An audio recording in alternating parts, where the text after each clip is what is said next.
The information and education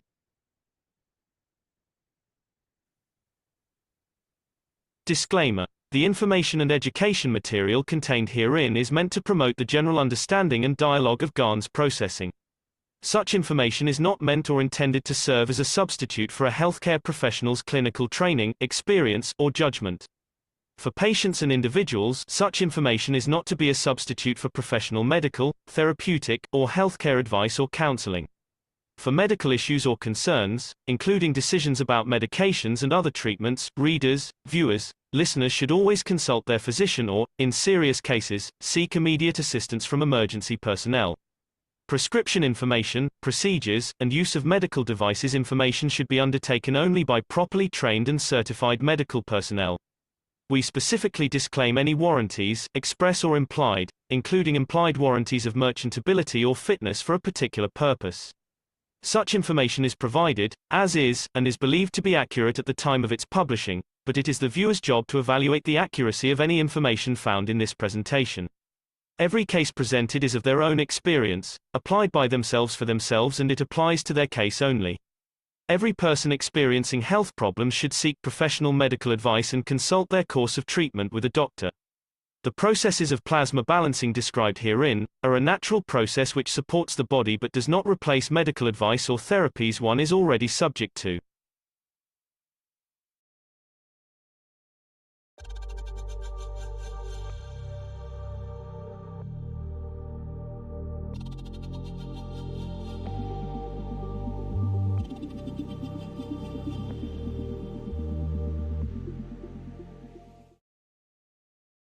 This is what you see is what is to come. It's the first time you see the Space Center Wellness Center. These systems can reach man in the deepest part of the universe. As you can see, the transmutation and transportation of the soul and the physicality is within the system. And you will see each system on its own. It can reach all conditions of unwellness of the body of the man operated by doctors. It is part of the space program. And for the first time, we show what is to come. And these machines have been operating for past 12 months. We know how they work. And some of you who've been to LINS sat in some of these systems. Now they've been positioned as one of the first wellness centers in the world. Now you see the future of wellness, feeding, and making peaceful man out of the man. In this center, in coming months, hundreds of these units will be installed. And more or less anyone in the world can reach. As you can see, there is room enough to add huge number, and the doctors will monitor everything remote. This is more or less the hospitals of tomorrow with no patients.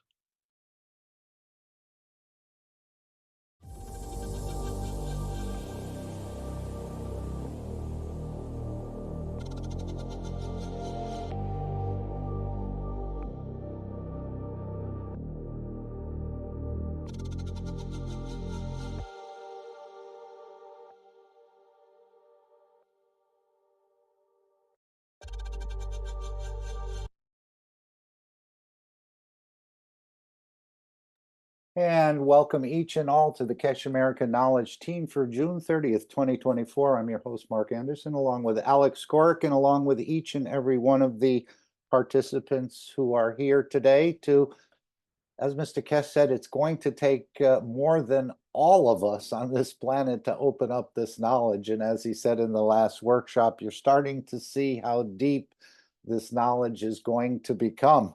I thought it was deep enough already, but there's more and more and more. As we know, there's even other dimensions, but right now we're just concentrating on the physical dimension as well as the energy dimension.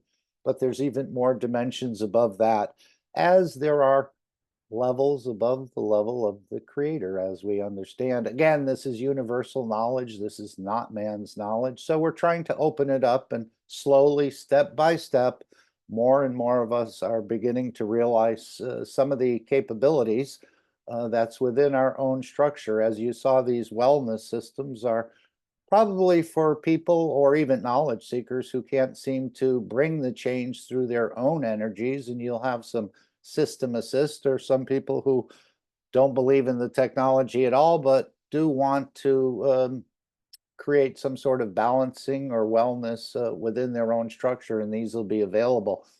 But for those of us who are trying to understand more, we have a beautiful system. It's not a MAGRAV system made of copper, although it has a lot of turns and twists, but you are that MAGRAV. And this is what he's trying to teach us, that we're boiling this all down to our own reactors and our own capabilities. And apparently they're limitless.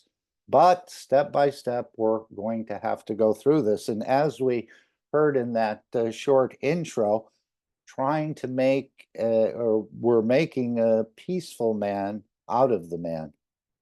And this is a very important aspect of the whole technology, as the whole technology is to be used for peaceful purposes. Again, whether it's in a local area, whether it's in a national area, or whether it's in an international arena, it's all being used for peace. And so many times we don't see that peace aspect, but it's hidden within everything from the least expensive item in the store, the butterflies, to the most expensive. Again, bringing peace and bringing balance to this planet and its inhabitants, to create a permanent peaceful condition so that we can peacefully, in so many ways, explore the universe. And that's probably where we'll go first, not to the universe, but to the World Peace Treaty, as we usually do, to get us all, in a way, on the same page. And of course, this is the World Peace Treaty. I just happened to use the Brave search engine a couple days ago, and I searched for this World Peace Treaty, and sure enough, it comes up. So if you ever need to find it, or need to recommend, or if anyone asks you where they can find it, they can find it on the Keshe Foundation, but you can use any, probably, a search engine and find the World Peace Treaty. I did on Brave. I don't know if the other ones put it in the 1000th position. We know there's a lot of manipulation in these search engines in so many ways. But this is the World Peace Treaty. And again, creating peace within yourself, creating peace in your immediate environment, and then creating peace across the planet as we unite into the one planet, one nation, one race for world peace. We're going to read this as we usually do, and ponder it, contemplate it. And again, it's all about yourself, not so much anyone else. And we heard this in last Friday's session. And again, we heard this in the workshop. We're discovering capabilities about ourselves and our own structure that we didn't realize that we had, or we've been using, and it hasn't been fully conscious that we're using this. So the World Peace Treaty, again, find it at the Keshe Foundation, find it on a search engine. You don't have to sign it with a pen. You can sign it with the pen of your soul. But this is part of the new science, the new ethos, and the new language being introduced to this planet through the Keshe Foundation. We, as citizens of the earth, from this moment on, except to lay down all tools of aggression and war. We shall never think about getting involved or incite war, or develop or use any tools of war on this planet or in space. And to this we all agree and swear with our, and you can delete as appropriate, whether it's your nation, your territory, your council, your religion, your city, your town, a body, or for a soul. Simply put your name. And again, on behalf of the individual, the town, the city, the religion, the council, the territory, or the nation, have it witnessed. And of course, after signing this treaty, be proud to display this certificate wherever you consider being important to you, that everyone can see and know your ethos to fellow man, and the mankind and other created beauties of the Creator. I haven't been handing these out as of late, but I've been trying to inform everybody that at, well, my time would be 3 p.m., but we know we're keying off of the Central European summertime. I asked them to wish for peace, and many people said, I'm wishing for peace already. So that's great. And I try to explain to them a little bit more of how they're powerful field generators, and we're trying to reach a collective awareness, and that every day at that particular time in my time zone, which is 3 p.m., add your fields into this, whether they understand it or not. A lot of people light up and they say, we're already wishing for peace. So that's a very nice thought. But this is the way we're going to bring the change, not through the matter state, even though there are technologies and systems. But I think it's a test for humanity, as we'll find out later when we create the Peace Dome. And this test is not over in 1 day or 1 week or 1 month. We continue bringing this peace through our own reactors in so many ways. And again, he's not asking to build any systems to bring the peace. It's more in a way through ourselves, and a test for humanity to bring the change through the field dimension, not through the matter state. And so we hope you'll all share this, letting others know that this peace, which seems so distant at this point with the nation saber rattling and moving tools of war into place and threatening one another, it seems it's so far away, and but it's as close as we want it to be. And this is the way, even if we have to go through a conflict of some sort, we're going to come out on the other end and continue this whole process of peace.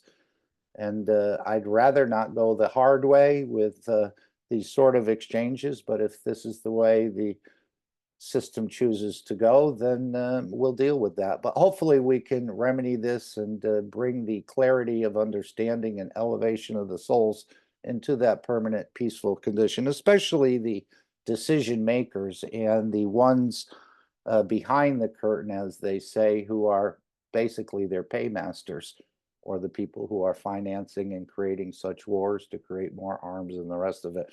So it's an integral, whoops, sorry, the earpiece came out. It's an integral part of you also actively participating in this peace process with your own fields, with your own reactors. And as we understand, collectively, we're much stronger. You take one twig and you can break it very easily between two fingers, but put 50 or 100 or 1,000 or 1,000,000 of them together, and that twig cannot be broken. That bundle cannot be broken, not so easily anyway. So this is the reason we do some of these things collectively at the 9 p.m. Central European time, because collectively we're stronger in this process at this point. So hopefully you continue to spread the awareness, the time, and what we can do to bring the peace through the dimension of energy and not so much through the dimension of the matter state. Mr. Keshe is handling this pretty well, and this is what we'll probably see in the next conference coming up, which we'll cover shortly, and the following conferences of showing this capability of the man to transmute, which will start the process of breaking down the borders. So we're just learning to transmute in the first steps in so many ways, and we're bringing this understanding to the world leaders that they can see what's on the card and what they need to do, and to change their position about these borders and visas and passports and all the rest of this as we move again into the One Planet, One Nation program. I thought we'd conclude or go to the conclusion of the workshop where Mr. Keshe asked us to ponder on some of these questions about our capability. I know he talked a lot about changing the color of the skin, changing the eye color. You can do so many things through your own reactor. I'm sure the beauty parlors are not happy to hear this, but yet not too many have achieved this. But these are some of the capabilities within our own structure. We have them, but we haven't used them, and we haven't been fully aware of them. And this is what's being opened up for all of us. Most people have not even contemplated anything like this, as most of us usually go and if you need your hair color change, you'd go to someone and do it. Or if you want to get a skin color change, you might go to the tanning salon. But now we know we can do quite a bit with our own reactors and no need for some of these things. Even growing hair, we're talking about changing the color of hair, changing the color of eyes, many, many capabilities. I don't know of many who have achieved it, but we know the capability is within our own structure, within our own MagRep, within our own field generators. And there's some fine points which Mr. Keshe is going through week by week, step by step, slowly bringing us into this entire process. But before we go to the workshop, anyone have any thoughts or comments or something they wanted to deliver? If now is not the right time, we can wait until later or when you feel you have something to share with the rest of us. But I know there was a couple who mentioned they had something to share before the meeting started. So let's see if they'd like to share anything at this point.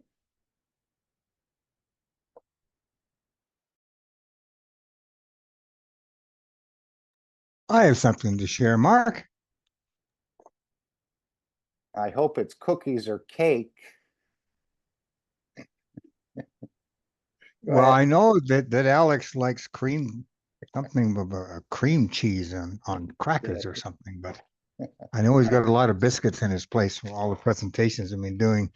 I just I'd had like a to tell bagel you, with cream cheese. Okay, okay. go ahead.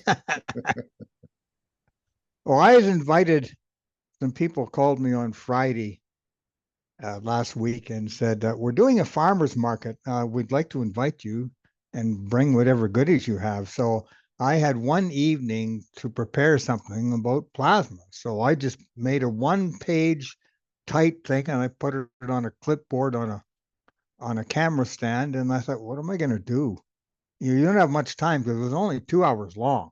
So So I said, they okay, knew it wasn't vegetables or tomatoes or yeah, squash. They knew yeah. what sort of presence or knowledge Yes, or someone they. had given them my business cards is what it was. It's got, plasma water and stuff on the business card. So I thought the only thing I can do is I can take some 1 liter bottles.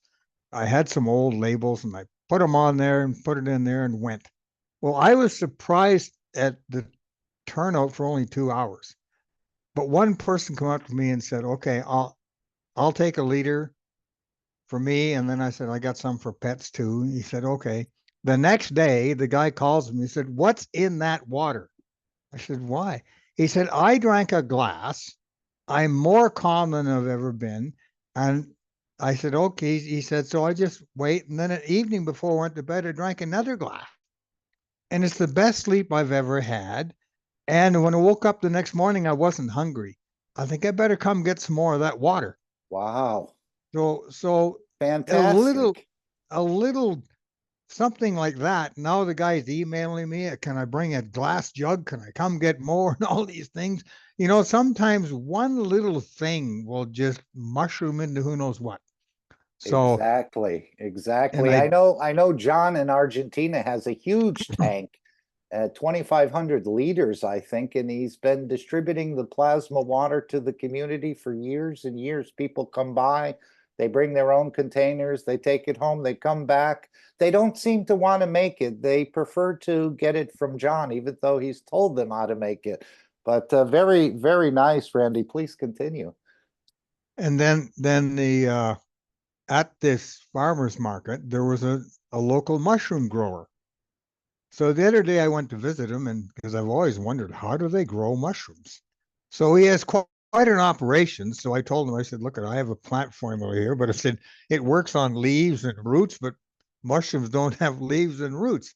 I'll tell you what, I'll give you the product for free.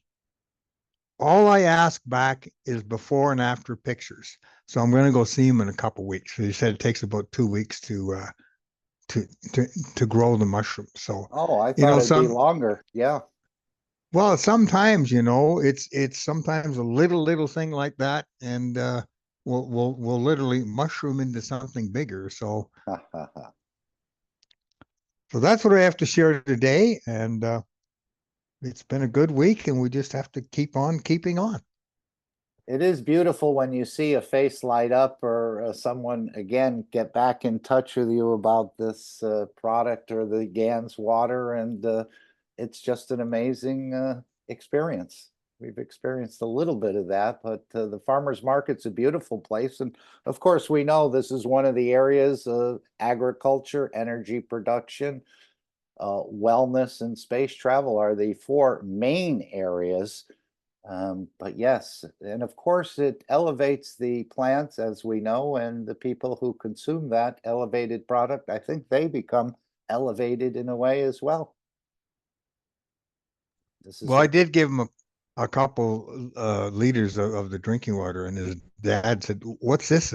Is this already made for the plants?" I said, "No, that's for humans." He laughed. I said, "That's a human formula." I said, "It's just for you guys to drink, and just a gift." Mhm. Yeah, very nice. And I know we can even scale it down to drops, as Mr. Keshe has often said. He likes to use drops.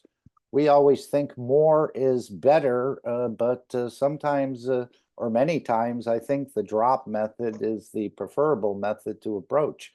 But either way, you only take what you need.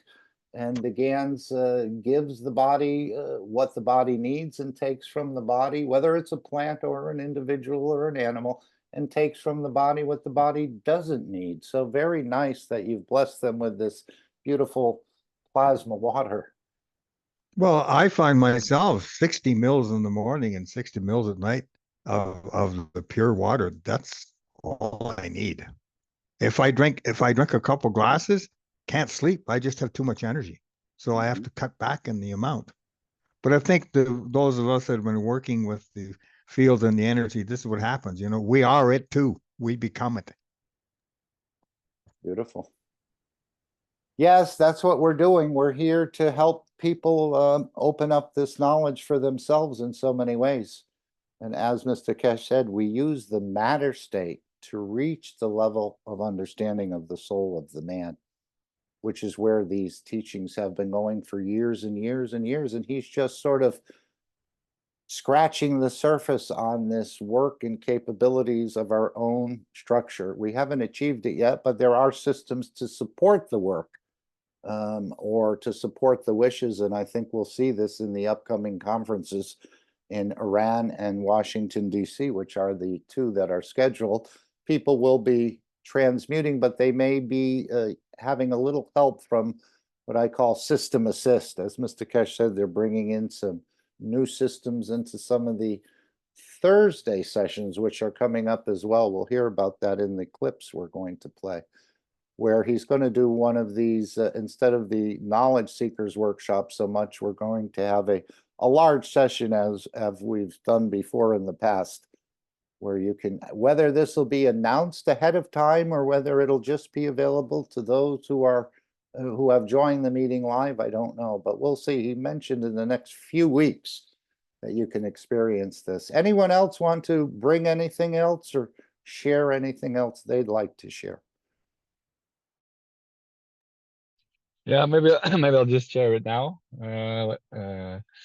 Like I said in before the meeting, I uh, uh, I was in the transmutation session Friday a week ago, and what I found out when I had contact with my soul of the man, that it or he, I don't know, he said um, that he has learned from that day, that he took out what he wanted to get out of that day, and that I don't need the system anymore. So I can, yeah, I can just go and do the transmutation now on my own. For me, like I said before, it felt like sleeping. But I also tried it a couple of times more in I don't know the word for a second. Well, I talked about it with my soul of the man, and I asked like, okay, is it time now? And he said yes. And From the women. Yeah, I'm sorry, I'm pretty tired.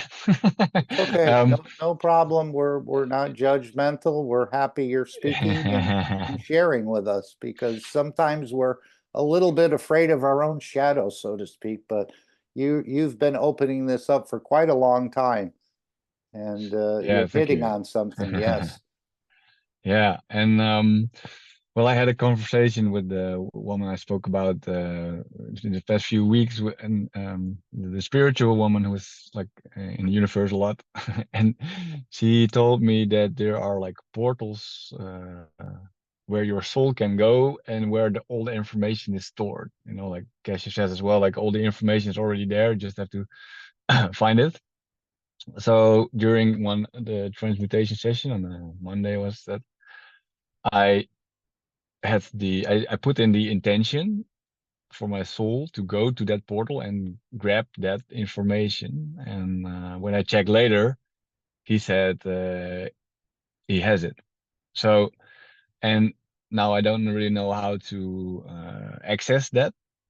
Maybe I can just, I have a feeling like, okay, maybe if I ask something about plasma science and my soul will give the answer if I ask the right questions, but I'm not really sure how it's gonna turn out yet.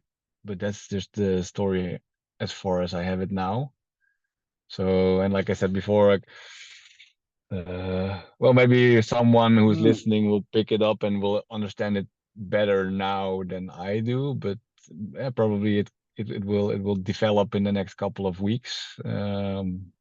Because I also had a transmutation session where I asked. I I know a lot of people who can see energies and auras and also the fields and stuff. So I want that, you know, it's handy. So I asked, can you please go to that portal and get that information? And that was like 2 nights ago, and he did that as well. And I hope it's gonna develop, you know. But I'm just throwing it out there now, and maybe in a couple of weeks I can tell you like how it's now. But I don't know how it works. We'll find out. But I just Right, want to we're share it. all on this path of understanding ourselves a little bit better.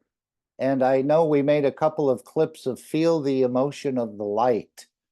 And we all have this capability. It's not so much seeing that physical light, but it's this sensing it through the emotion and realizing you are that light. So we're going to play a couple clips that Sasha opened up. I'm sure you heard the question on the gurus and going into caves and the yogis and the rest of that. We're going to open up a little bit on that, or at least listen to how Mr. Keshe responded to the questions that were asked there. I think he asked 3. We're going to cover 2, but very nice. Yeah, we're all experiencing certain touches, and certain things are being added. And by participating in these sessions, you're opening it up not only for yourself, but for the team at the Keshe Foundation to understand what certain energies and other things do within our own structure. Okay, let's just, I see Gail has joined us, and she needs the co-host to access the chat. Apparently, sometimes the Zooms in different countries behave a little bit differently than other countries for some reason. Thank you, Roald. Anyone else, and Randy as well, for sharing that. Yeah, I think they like to see, and once they understand that this farmers market in agriculture, and you can see what Gianni's done with the animals and cattle and chickens and the rest of this, it's a beautiful opening for them into the agriculture as well, to apply this in the but as we know, the most of the GANs applying in the way we've been applying them is pretty much obsolete. I think they've gone to a field system where they have this in a way embedded in satellites or other things where you can target a certain growing field, even if there's different crops within the same field, and they can all get nurtured by these fields, let's say, beautiful, clean, non-polluting fields, no runoff, no agriculture.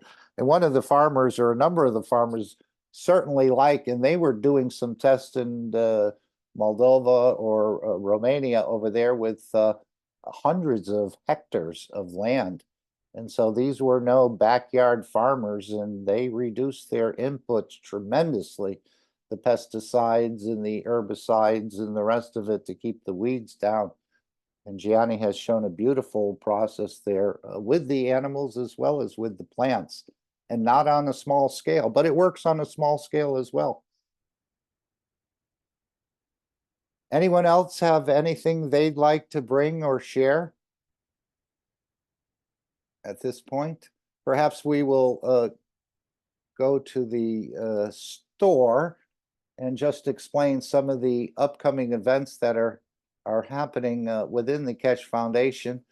And as Roald said, he was in the last transmutation preparation sessions, and now there's 4 more 2-hour sessions coming up. I think it's the 3rd Friday of every month. And you can actually participate in this and start to, of course, keep the Keshe Foundation free for humanity, but also perhaps gain some insight into your own understanding of yourself and some of your capabilities. These are 2-hour sessions with small groups by geographical positioning of the participants.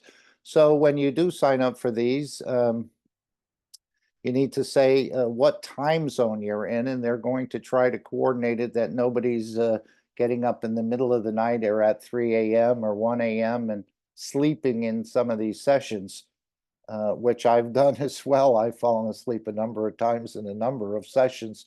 But sometimes it seems like you're just in this balanced field of the soul of the existence where it's just a beautiful balance and you just sort of take a quick rest in a way. But he wants it so that everybody's fully awake, and again, to be able to do this in a very conscious manner. So learning more, again, some of the first steps of this transmutation test, and what they're doing is they're getting it ready for the Iran conference in November.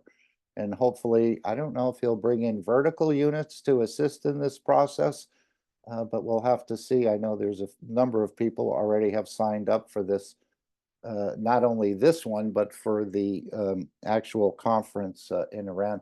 But this is 600 if you buy them individually over the 4 sessions. But if you order the bundle, July, August, September, and October, it's 2,000 euro to participate in this, plus the value added tax and plus any exchange rate difference in the program. So a number of us have been continuing with these sessions, and they'll probably continue after November as well, or maybe into 25, as more and more of this knowledge gets opened up to us. But yet at the same time, we're also opening it up, or we can block it, as he said.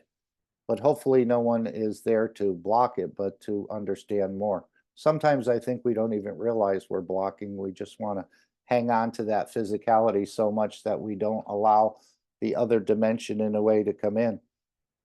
But this is the offer. You go to the Keshe Foundation store, and if we bring up the, okay, let's see here. Yeah, these are 2-hour small groups. Okay, all participants. It'll be 1 Friday per month or extended to 2 Fridays per month, depending on how many people probably come in. He wants these to be smaller sessions in a way. There'll be less noise, and it'll be almost like private classes in a way, or semi-private classes for you to start to understand more about this process and how to trigger it. I know there's a number of things, as he said in the last session, about seeing the light or feeling the light in so many ways, or feeling the emotion of the light. Excuse me. We always think it's a physical light, but actually it's more of an emotional light that you are ready to participate. But again, everyone has different experiences, but he did mention that seeing the light is still in the dimension of physicality. We need to feel the light or feel the emotion of the light. And then we're ready to interact with our own soul and ready to interact with the transmutation process. So this is one of the events coming up, and it'll start in July. August, September, and October, but there's a distinct advantage in ordering the bundle package if you're planning on continuing this, because there's a significant discount of in the area of about 20% if you go this way, or you can just do individual sessions. And the other thing about the transmutation in these 4 groups is if you happen to be traveling or in a different time zone, I think you can join the other group for the next session. This month you might be in New York, but next month you may be in Europe or France or Spain or another place on this planet, and you can then adjust your time to meet in that time zone. So the options are opening, but step by step, we're coming into this process more and more. How much longer it'll take? I think some people are right there at the cusp, ready to do the full transmutation using the physicality. And this is what will be shown to world leaders, and this is what will baffle the world leaders. And of course, this is the beginning of the taking down of the borders, when they realize that they cannot hold their nationals, because if a few people can do this, that means 100 can do it, that means 1,000 can do it, that means the entire nation can do it. So this is what Mr. Keshe has been working on in the background, is to bring the borders down. So again, it'll also create a more peaceful condition if we realize we're really on one spaceship here. No need for borders or barriers between one country and another, and to fight over these sort of invisible lines that we often do. And again, a lot of this is about resources, or so it's said to be about resources. And we know that excuse once the material enhancement systems come into play. There'll be no excuse of we need this mineral or this rare earth material for this or that, because the material will be created directly out of the fields. And we won't be taking it from the earth anymore. So that's the transmutation test. And just to go back here, this is the conference coming up in Iran. Booking for one person is 7,500 euro. There's no value added tax, as I understand it, on this conference. So it'll be from certain dates to certain dates, and it's all spelled out in here. But you'll also have a week there where you can sort of travel and see the beauties of the country. You'll be escorted by some of the knowledge seekers and probably some others who will be sort of keeping an eye on you, that you don't get lost or get in any trouble while you're traveling around or seeing some of the beauty of some of the older, for example, the Persepolis, I think it's called, where the Persian Empire was located. I think there's some ruins there that can be seen, and it's not too far from Isfahan, as I understand it. So it'll be a beautiful, again, time of teaching, and then time of enjoying the beauty of the country. And of course, Mr. Keshe wants this completed in a rather soon time. It may not be today, would be I think the end of the month, he said, would be the final, and then this fee will go up to about 20,000 euro, which others will be invited from space agencies and other places, maybe businesses, international companies, for their staff or their engineers or their scientists to see what the new plasma technology brings. Of course, we also have the research centers, which are going to be opening up at some point in the near future. And this is something where you'd actually embed yourself into a location for about 12 months. The cost is 25,000 euro. I don't think a value added tax is, it would have said, I think here, we don't see that spelled out. You'd have to provide your own travel and your own lodging and food to get there, but you can take up any aspect of the plasma technology you'd like. Again, with teams designed for lift and motion, transmutation, wellness, food agriculture, energy, materials, and environment. So you'll become quite an expert. Of course, all your work will become the property of the Keshe Foundation. There'll be a number of weeks off, but it's all spelled out here, and this is what's been offered, and I think we'll hear more about it in the upcoming weeks and months. But this is, again, a beautiful participation, and I'm sure Mr. Keshe will be traveling between these research centers. We know there's one in Sanya.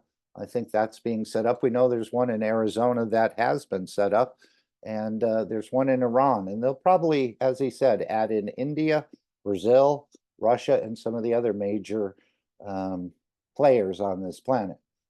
To participate in this knowledge, that it gets dispersed again through the upper levels and down to the lower levels.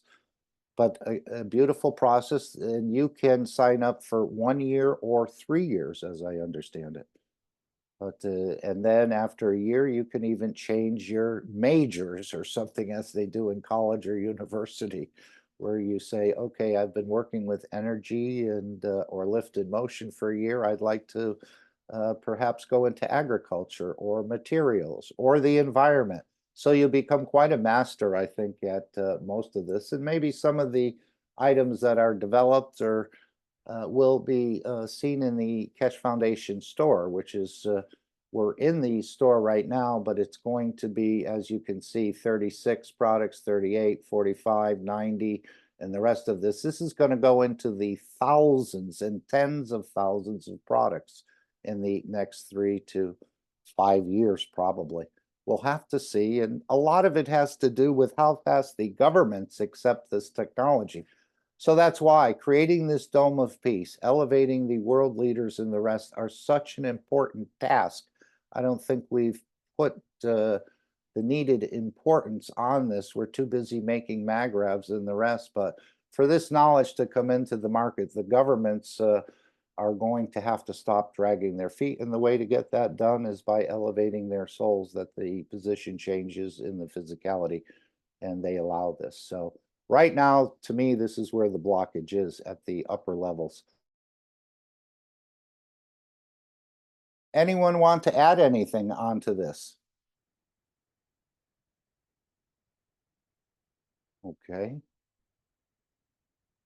And again, this is quite a reach for many of us, but as we know, this was the third Plasma Space Traveler Seminar, which happened in China on the island of Sanya, in the city of Sanya, Henan, in China. And people, if you can't make perhaps the transmutation sessions, or you can't make the conference in Iran, or you're not interested in doing research, perhaps you're interested in sponsoring or helping to fund another knowledge seeker who would be very pleased if you did that.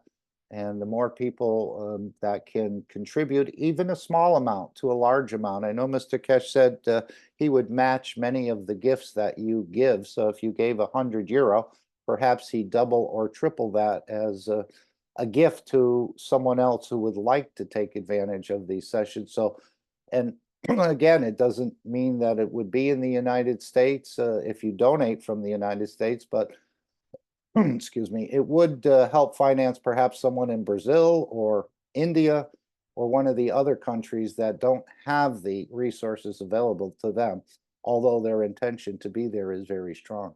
So consider making a donation to the Keshe Foundation to help sponsor others who are not as or don't have access to the funds at this point to do that.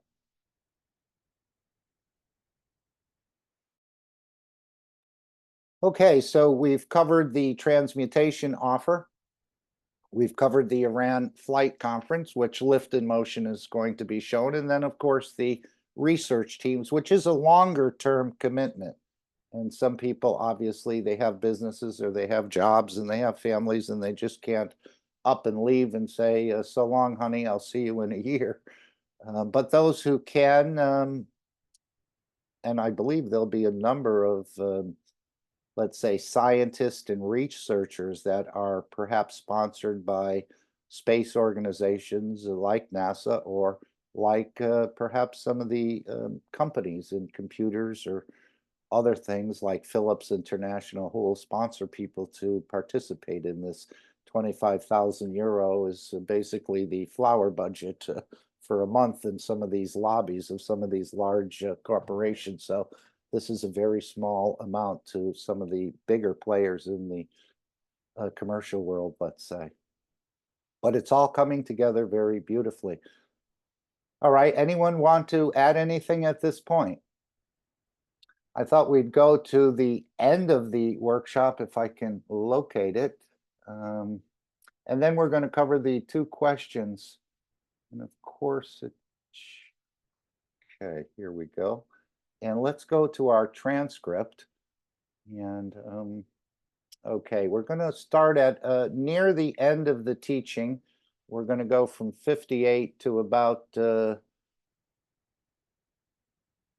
little over a minute or 101. So just a few minutes of here. And this is what he's asking us to ponder on this. I don't know why this red came up here on this. And you have found the key to everlasting life. Again, learning about our own structure. There's no heaven, there's no hell. And again, you're learning keys of extending this physicality or gaining an aspect of immortality or everlasting life. So it's very beautiful what's happening here, but it all depends on how much you can absorb and incorporate into your own structure. So we'll start it here, then we're going to go back to the beginning. I said this in one occasion in the past. If man knew how he can change the color of his skin, would so many blacks will be shot in America because of the color of his skin by the white policeman? Because whites cannot do wrong to them. And a black man, through the strength of the soul, can change his color to white.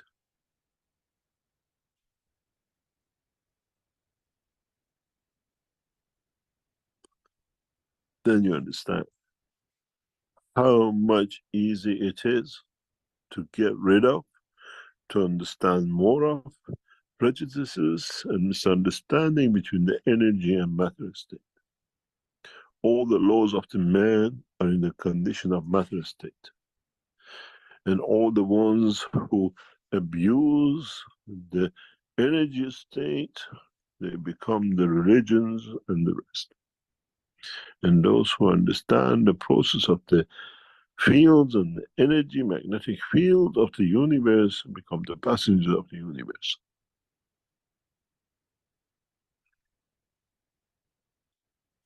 And in both dimensions, man can survive. And man always has survived because the soul of the man is within the man, and the physicality of the man is within the soul of the man if the man decides to. There is no place for mediator between your soul of physicality and the soul of the man.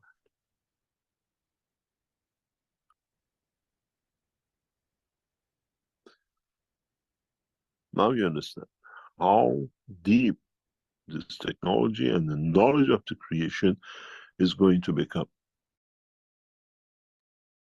And when he says the knowledge of the creation is going to become, how deep this technology, I thought it was already deep enough, but apparently they're going to go deeper and deeper into this understanding.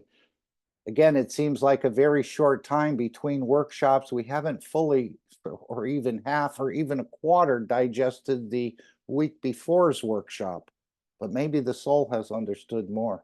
And then he goes into another workshop with new concepts and understanding.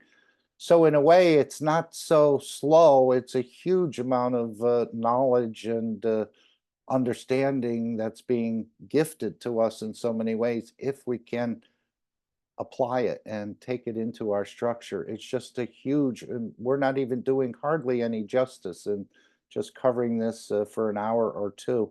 As he said, it'll take man thousands of years to open up this knowledge fully. He said hundreds of years would not be enough. So you can see there's a lot hidden within the words that we're reading and seeing and expressing here. I think we can go on and on for quite a long time with this and open up even finer and finer points as we go deeper into this knowledge of creation. Is going to be manifested itself in dimension of the reality of the extension of the fields of the soul of the man in interaction with the emotion of the man, which allows the position of the soul of physicality. Then you understand even how you can transmute into the dimension of the soul and back to physicality with the change of the strength of the emotion of the man. If you understood this, you have understood the secret of creation and manifestation in the dimension of physicality, or transmutation in the dimension of the soul of the man as energy.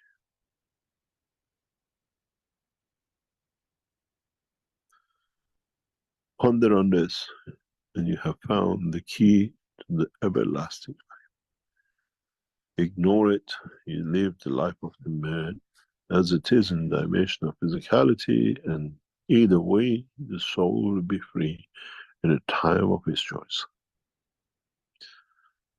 Free of the dimension of physicality and all the pain which it brings.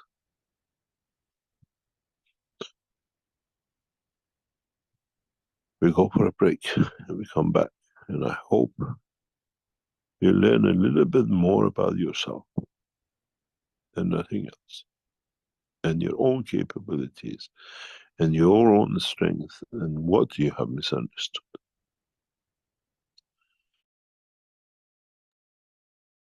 So again, it's all about ourselves. Again, finding these emotions. I certainly can't control your emotions. I'm trying to discover and control my own emotions. So it's really about you and nothing else, as he said.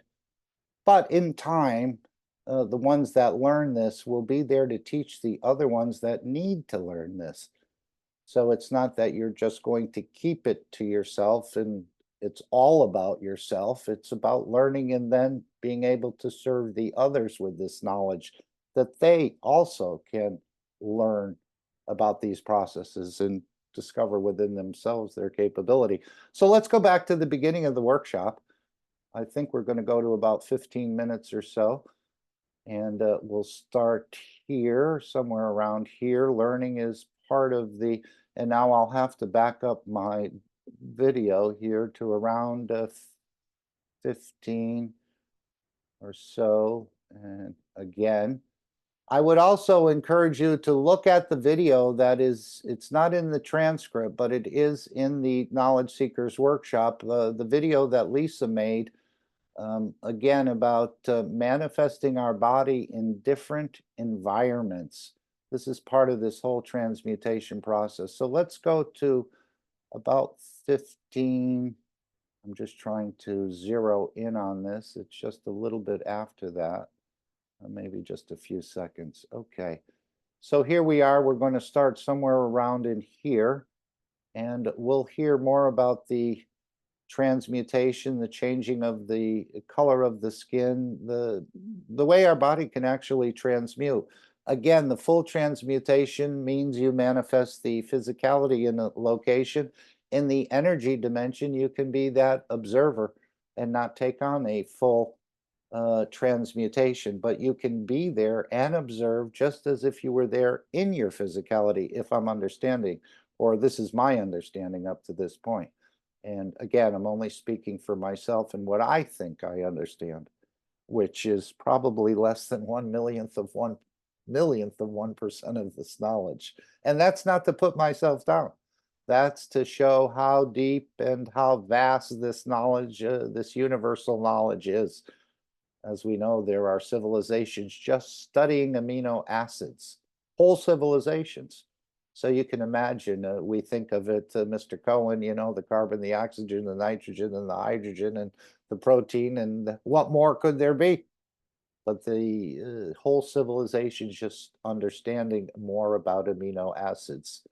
So, and other civilizations doing other very deep studies. And that's probably, in a way, what the research will sort of scratch on, if I'm thinking correctly. So let's start here. This is a broadcast of the Keshe Foundation Spaceship Institute Education Department and part of the public teachings in English. My name is Rick Crammond, and I'll be host once again in this continuous weekly series of workshops that's been ongoing for over 10 years now. And once again, we have the honor of being joined with Mr. Mayran Keshe to present today's workshop. Hello, Mr. Keshe. Are you ready and raring to go today? Yes, thank you very much. Good morning, good day to you, as usual, wherever and whenever you listen. This is on Knowledge Seekers from the Keshe Foundation Spaceship Institute. Learning is part of the curvature of the work and the knowledge seeking of the Keshe Foundation, and we learn every day something new on how we do. In the exercises of the last couple of weeks, with the Friday sessions and other sessions, it becomes apparent more and more knowledge seekers are learning how to transmute, or at least start the process of. What is interesting for us is to understand the next step in transmutation. What we saw today is, as an intro, it tells you what happens if the field changes. Yeah, I think that video by Lisa is very important. He shows some beautiful drawings about how you can embed the physicality. I mean, they have an interchanging or a switching capability that's built in.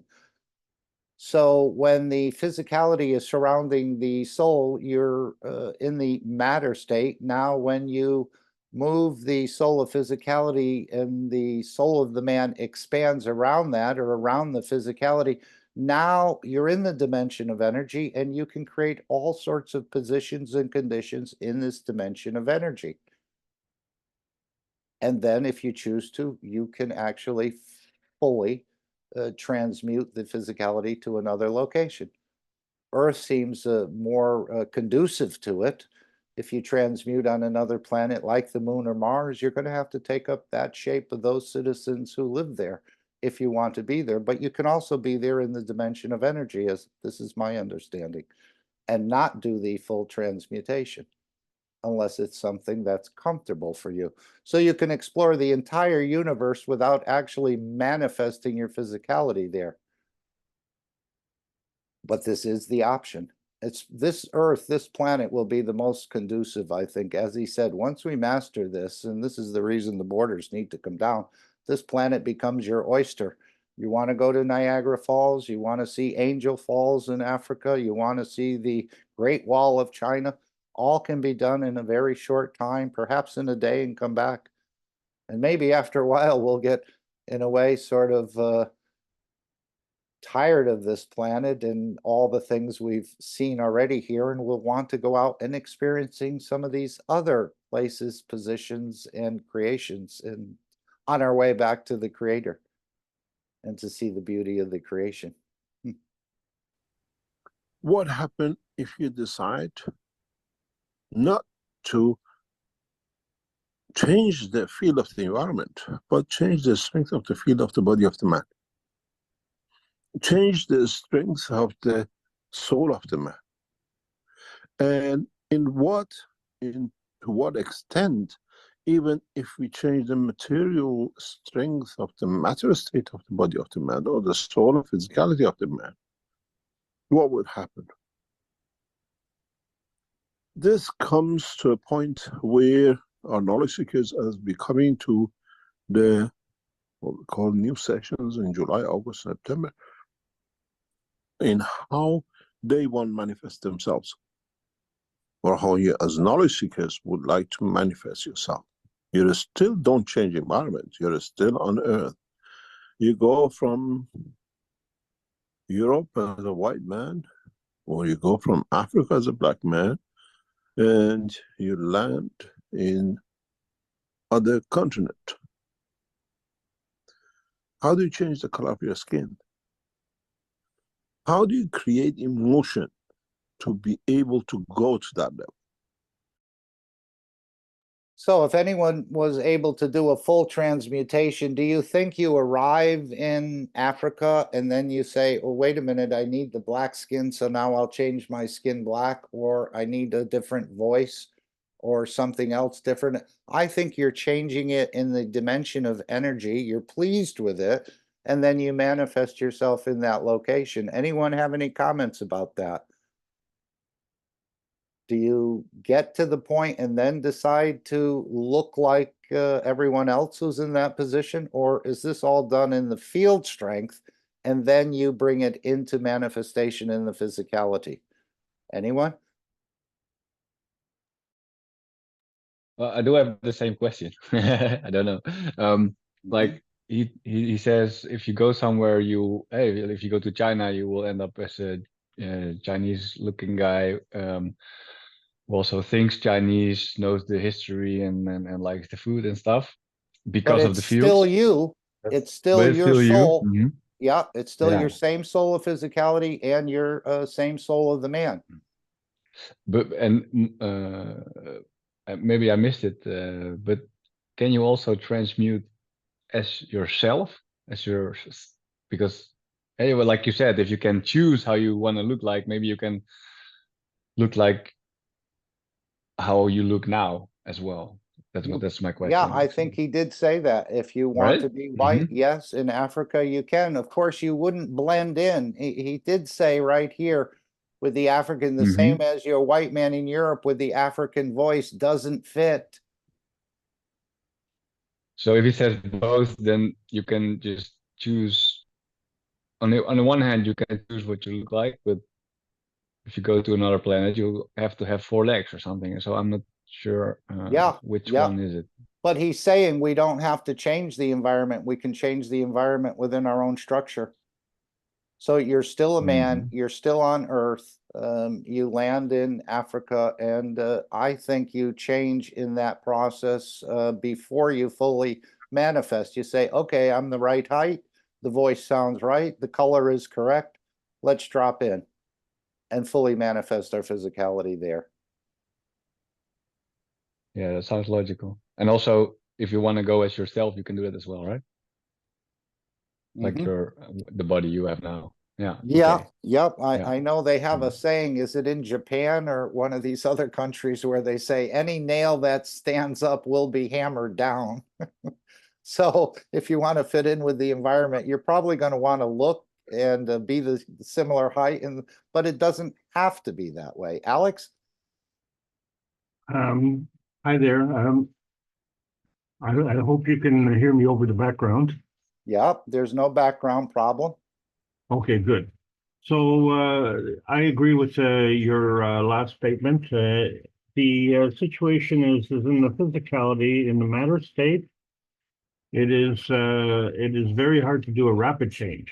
You can do a change, but you know, as we see in the healing process, but it's hard to do a rapid change.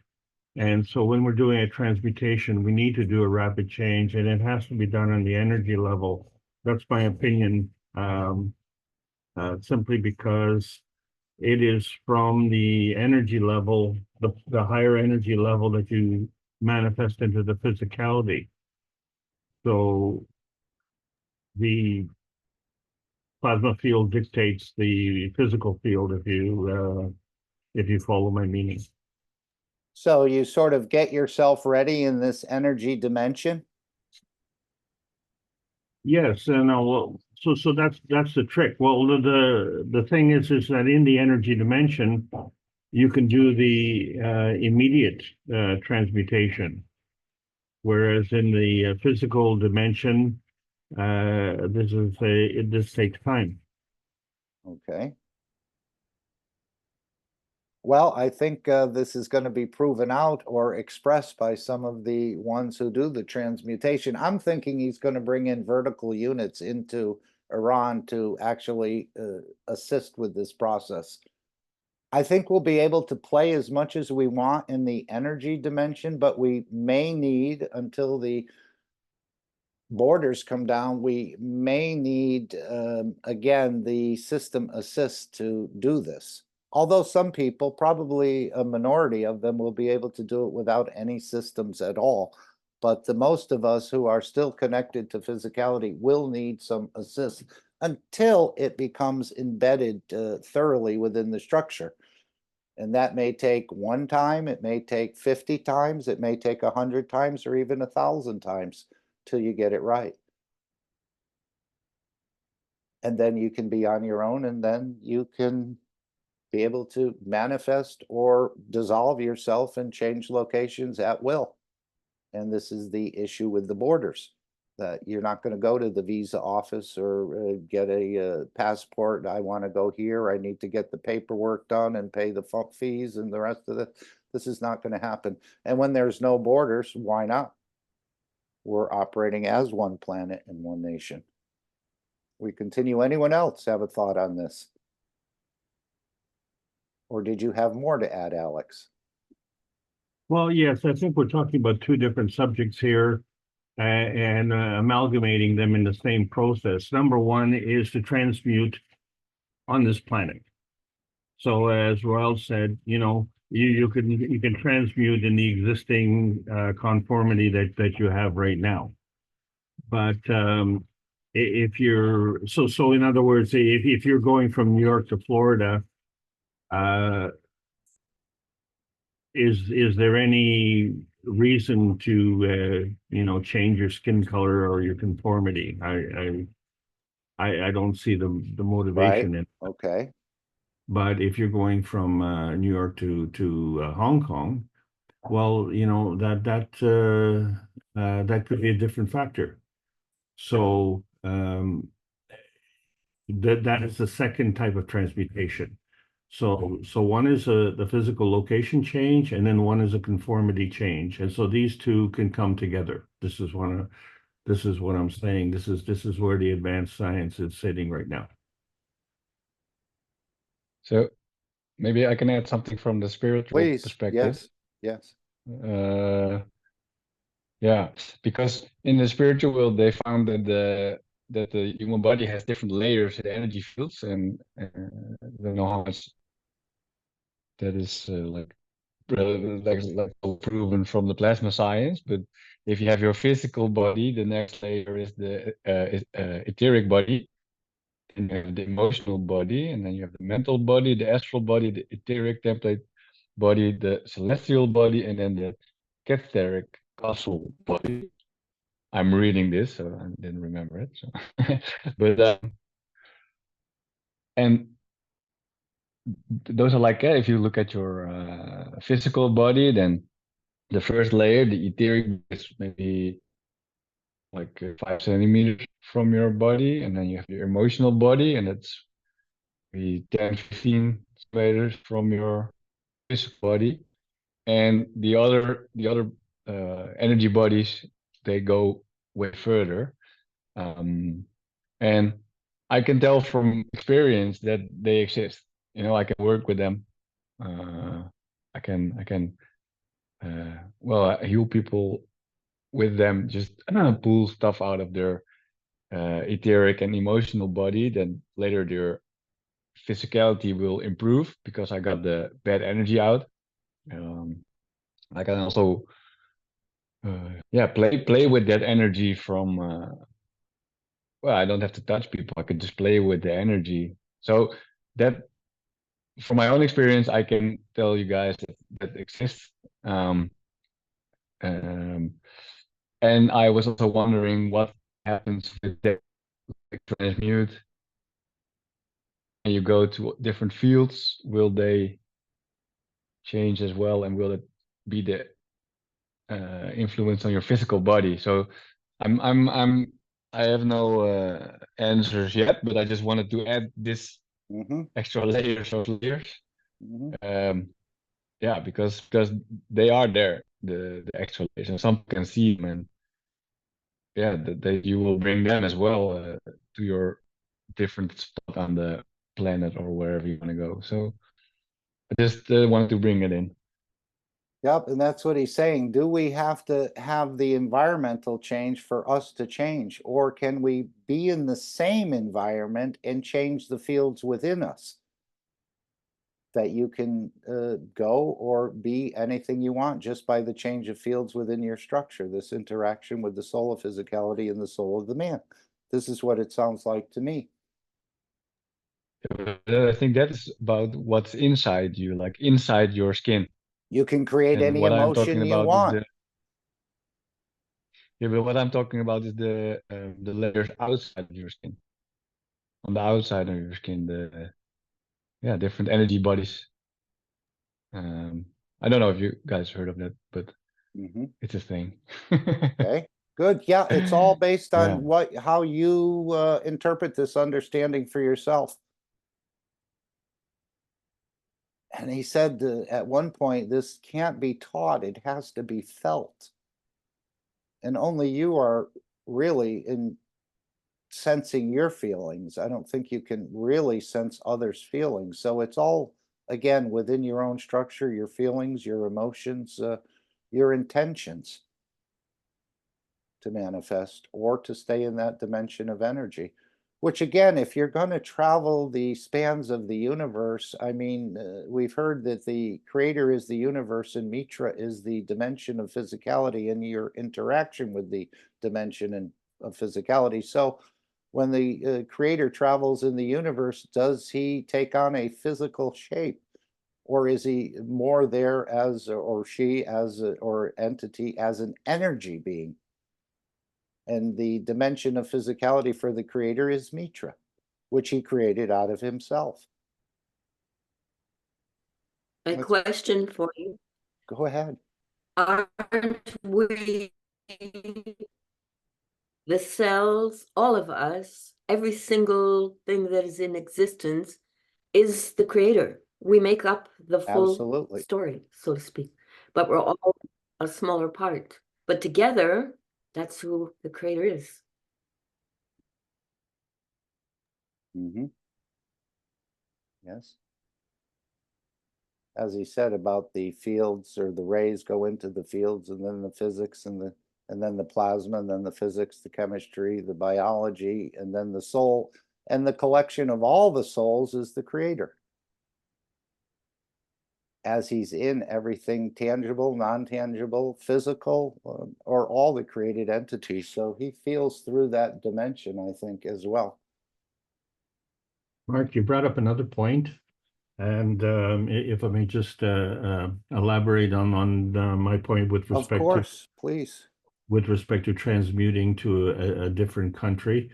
So because we're in our Earth space, the conformity that we have in our present location, we can actually take that to another location, and we know that, you know, with international travel, that we can do that.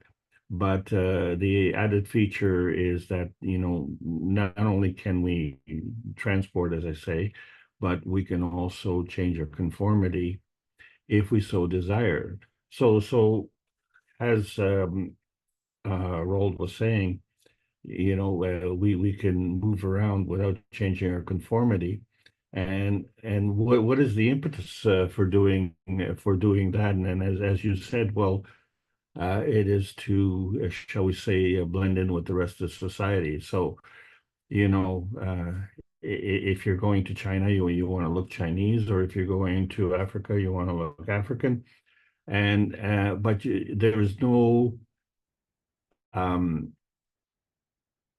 it's not mandatory for you to change. This becomes a personal desire, and as such, it's linked to your emotion.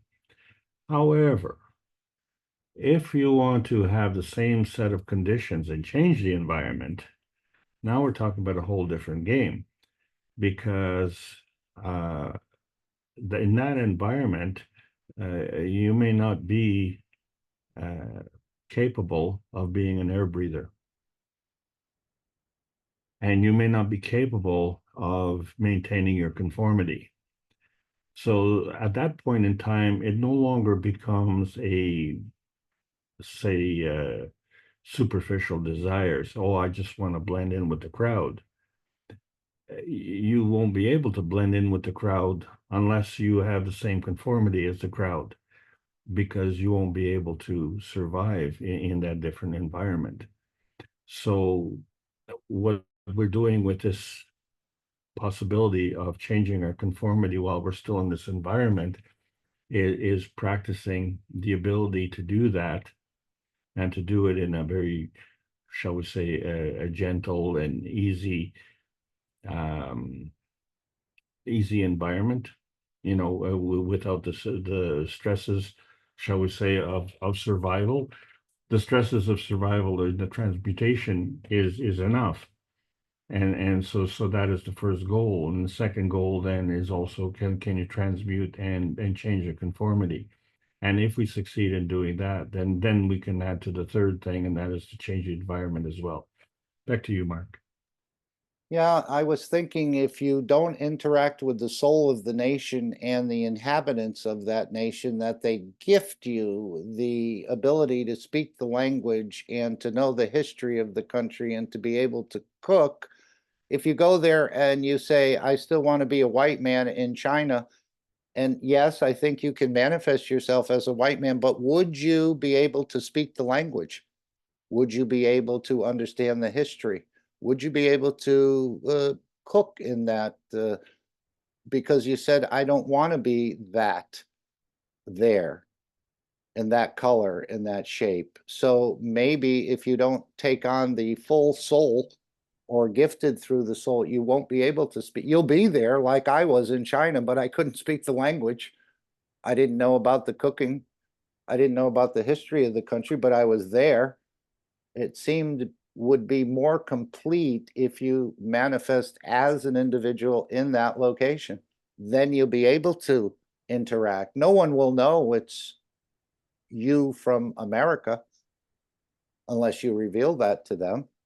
But if you interact with the soul of the location, you'll be gifted the language and you'll be gifted the history and to be able to interact and appear as those in that environment. Just a thought. I don't know if I'm correct on that or not. Well, this is what I'm wondering, is it mandatory that if you learn the language that you also have to change your skin color? Are those two mutually interchanged? Okay. Or are they exclusive? I have the feeling that, well, from my own point of view, there is such a joy when I can speak a certain way in Zulu. It shows that I care enough to do that.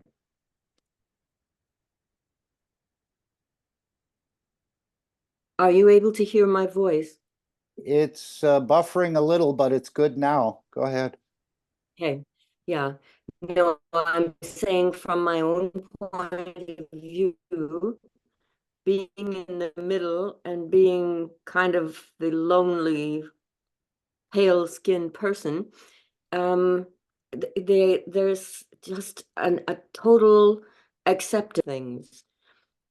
If there's a certain way of speaking something, you take it on through the language.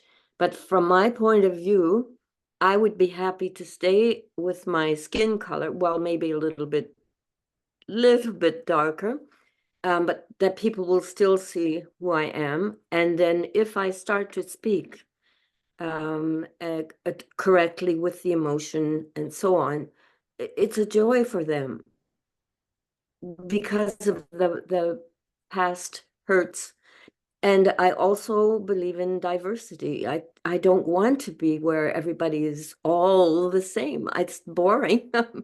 And in the university situation that I was in, the houses that we had people from all corners of the world, and it was wonderful. So I appreciate diversity, but I also appreciate being able to express myself with the emotion of the area, definitely. Yeah, So I those are think if just you take the on the real, color, yeah, I think if you take on the color and the shape, you'll be more accepted. When I appeared in China and I was in a line to go I from, don't want to be. no, but I what I don't was, want that. okay, I that's want your to choice. be that part of my soul that is, but I also want the ability to be able to sort of, that emotion that you have when you're speaking the language. I feel it. The same thing with French. When I'm speaking French, totally different feeling. So those are that I really like. So, but I don't think, to me, it's almost like hiding in a way. But if I come here and I learn and can emotionally speak, you have no idea how happy they are. So happy. So that's all I wanted to say. Yeah, Thanks. I had a sort of an experience like that. I was in a line to go somewhere else, and the lady was going to the same location. She was from China or wherever. And all of a sudden, she says to me, you know, we have to stop this conversation. She was speaking very good English and the rest of it. And I said, what's wrong? She said, I don't want to be seen or observed talking to a foreigner. So she said, we can't talk anymore because I didn't look like them. I didn't fit into the situation. She was with her husband, and she said, we're going to stop this conversation right now because I don't want to be observed talking to a foreigner. So you may limit yourself by not appearing as the ones that are in that location. You'll be more readily accepted, and the beggars won't approach you either. They seem to approach foreigners more than the nationals in that location. But I'm thinking, yeah, go ahead. I think it also depends on what you want to do. You know, if you want to check the Niagara Falls, I can go as myself, right? Nobody cares.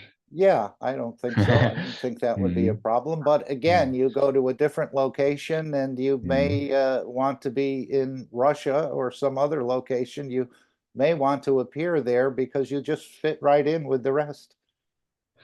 Yeah, Only and maybe you'll I know.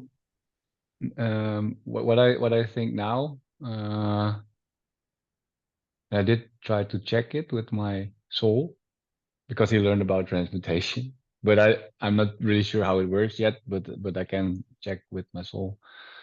And what I find is that if you go for full transmutation to, let's say, China, you become a Chinaman, and you will understand the language, and you will know how to cook the food and the history and stuff. So if you go all in, it's all in. But if you go as yourself, Yeah. you won't know all the things. That's what I getting now. And but you can also, if you already can transmute, then you have access, and then you have understanding of fields, and then you can go as yourself, and then you can tap into the information fields and download it from there. So it's a different path, but you can go as yourself and then just download the information and the language that you need when you're there. So I think that's how it works. That's what I think now, but I'm not sure. We're going to be finding out more and more as we get more deeper into this. Let's go back to the workshop. Anyone else? Again, we're going to have the fun is just beginning, as Mr. Keshe said. The party is getting set, and as we know, we have to bring a lot of things to prepare for this party, even souls that are coming back. So again, to welcome this new child or this new capability. What fields do you create that only changes the color of the skin of the man? Maybe changes the tone of the voice of the man. You cannot have a white tone in Africa. It doesn't fit.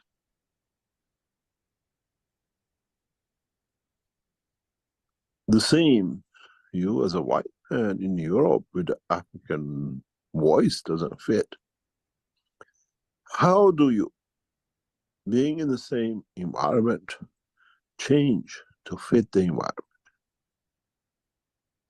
How would you change as being a man to a tree or to a lizard or to a bird? As the soul of the emotion is there, now man has the capability to do this. What do you need to change? What emotions you have to bring into play? The color of your kidney, the color of your heart, the color of your intestine doesn't change. We don't see different colored liver if you're a black, white man, yellow, whatever.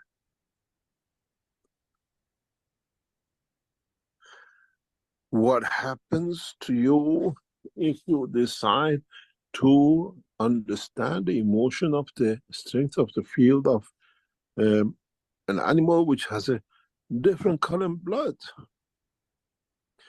different sap? How do you control those? How do you change it? And in which level of the strength of the soul you have to go to change? Can you go to the interaction of the soul of the man and see the light, and at that point see in which level you want to change the color of that skin?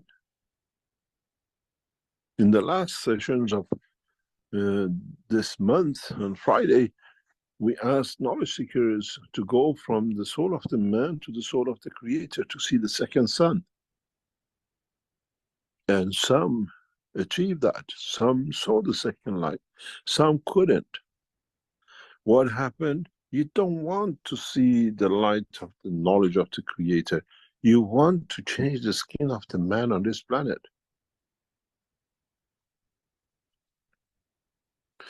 This is what now we come to. This is what we call the exercises is. You have the capability to go. Now, from that light, when you see the light of the soul with the emotion of man, how do you change the emotion that allows the skin change?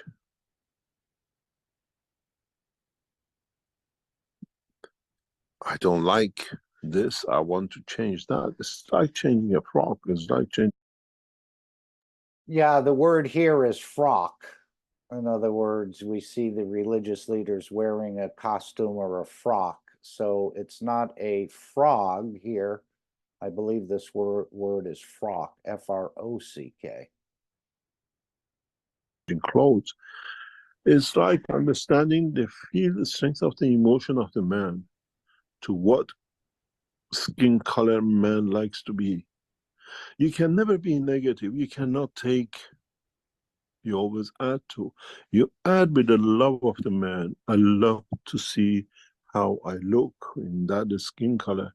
And when you arrive to it, I love the color alive, what I look like. Resentment does not exist in the dimension of the emotion. Resentment is the feeling of the man in interaction of the soul of physicality and the physicality of the man. This is why all the attributes of the creator is positive, is generous, is giving, is kind. Because negativity or reversal in a way as we see it, hate and resentment and the other things which goes as a negative too, is the dimension of the feeling, emotion does not exist in the dimension of the interaction of the soul of physicality with the dimension of physicality of the man. And this, if we understand, it means we have to satisfy two servants at the same time in both dimensions of the soul of the man and the soul of physicality of the man in the same strength. That's why it's impossible to go negative. It's impossible to do bad things. It's impossible to be what I call somebody who takes, because the balance of the field forces of the physicality with the soul of the man always creates in one dimension, which is the creation, a positive move. You keep distance, but you do not create destruction. You do not create war. Hello, Mark. Yes, yes. Okay, so this is a really huge point here because it answers the question that you asked before. And that had to be was whether or not the changing the skin and the changing of the language is integrated. And it can be done separately. But, you know, it seems that the changing of the physicality has to do with the satisfying the emotion of the soul of the physicality. And changing the, shall we say, the language and the understanding of the environment has more to do with satisfying the emotion of the soul of the man. And so if our aim is to satisfy both emotions, then it only stands to reason that you to change the physicality and to change the language and to change the cultural thinking that goes along with that environment, all would go together and work in harmony. Back to you. Okay, good. Anyone else? Let's continue on this. I don't know if it's here or in another location where he says if you hate a certain color, you'll end up manifesting that color. Let's just see. In the cycle of the man life, we have to understand this. Do we use rays to change the color, or do we use fields of emotion to change the color? Do we change what we call the field interaction to create a change?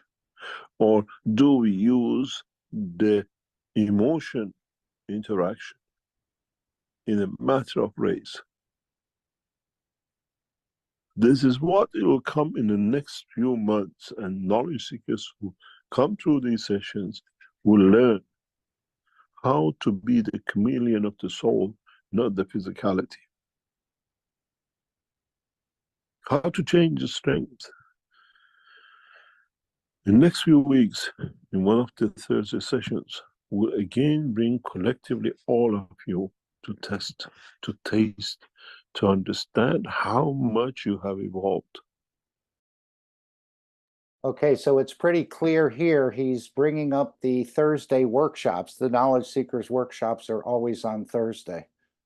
And he said, as we've done in the past, we will do a larger test. We'll bring collectively all of you to test, to taste, to understand how much you have evolved. So this is going to happen, as we stated earlier, in the Thursday session, which is the Knowledge Seekers Workshop. And we did one of those sometime last year, I think. So you'll actually get an appetizer or a taste, as he said. You'll see the fish or you'll feel the joy. Let's hear it. This time we do it differently. This time we reach the speed of rotation of the soul of the man. We, in our control system, introduce a system that brings joy at the same time all of you feel the joy. At the moment, you have to think too. And the new process will introduce, we create a dimension that you tap to the strength of your soul to see that. When I asked that all of you, can you see a fish? You all see the fish.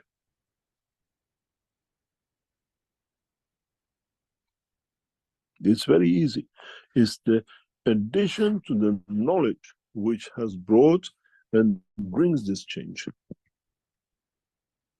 Which means by changing of the speed, which is the outer layer of the rotation of the speed of the soul of the man's, or in a way going in a deeper way, and expanding the fields of the magnetical dimension, if you understand it, we change interaction dimension in conjunction with the soul of physicality to create the new life, the new skin color, the new manifestation color.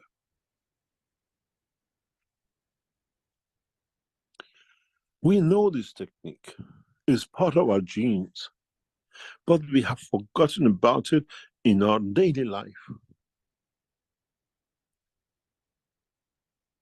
Changing of the color to fit the environment, the usage is in our inherited genes, is inherited DNA, it's inherited in our RNA. But we never understood that the soul of the man is the controller of the manifestation. If you don't understand it, it's very simple. You have seen it so much that you come used to it. Any thoughts or comments here?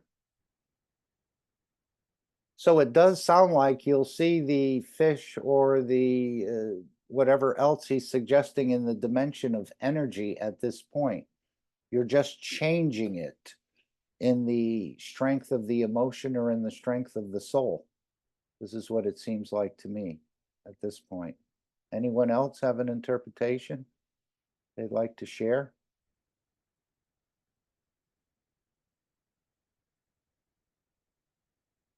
All right, why don't we just take it up to 28 and then we'll go to the other questions from Sasha, at least two from Sasha. Yes? Did somebody want to make a comment? Okay. Somebody's in the waiting room? Okay. There we go. Look at your hand. The palm of the hand is different color than the back of your hand. Especially this is much clearer if you're from Africa.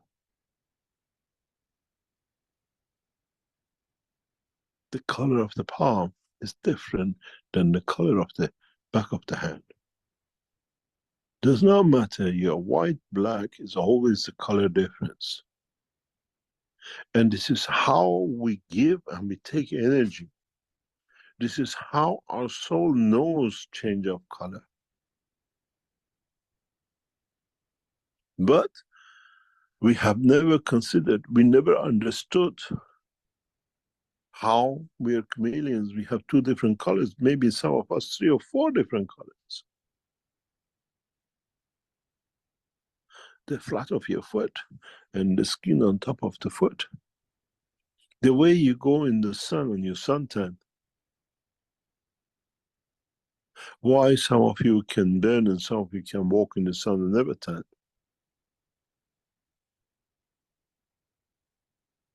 The skin of the man is part of the brain of the man. It's the way we are created.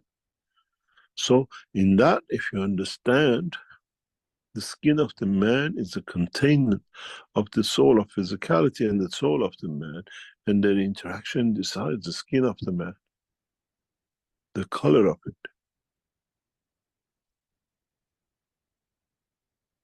And when the scientists understand this, when you as knowledge seekers go to transmutation and understand where to position your soul of physicality within the soul of the man, when you manifest yourself, when the soul of physicality becomes outside the soul of the man, what color and what the strength you have to position it in the emotion to satisfy your manifestation.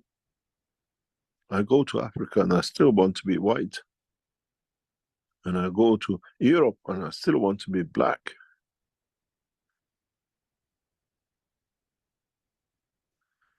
If we understand these natural processes, which is part of the emotion of the life of the man, in the dimension of biological and whatever, we have explained everything about it without understanding the reason behind it, then we understand man has carried out, has been part of its life within it.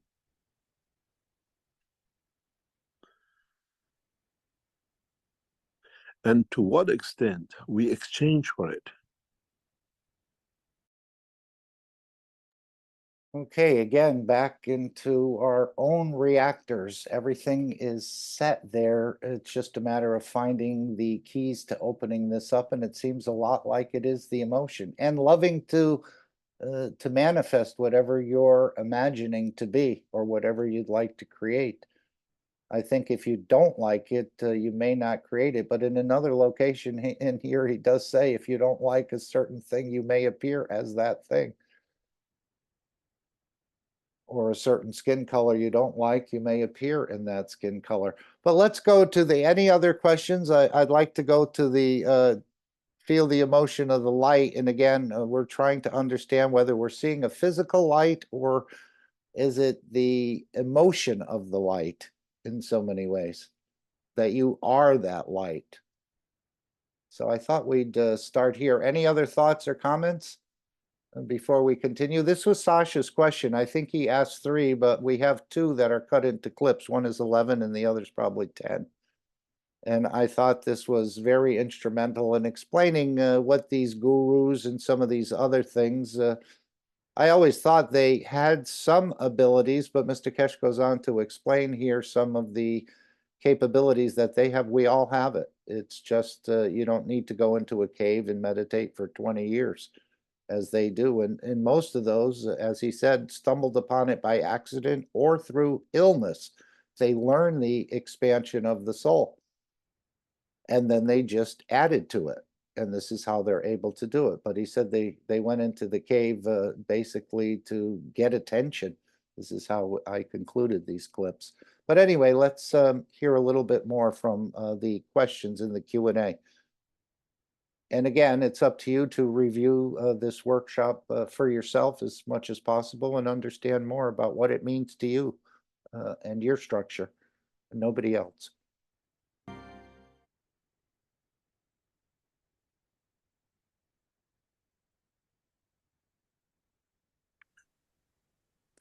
So, I had a question.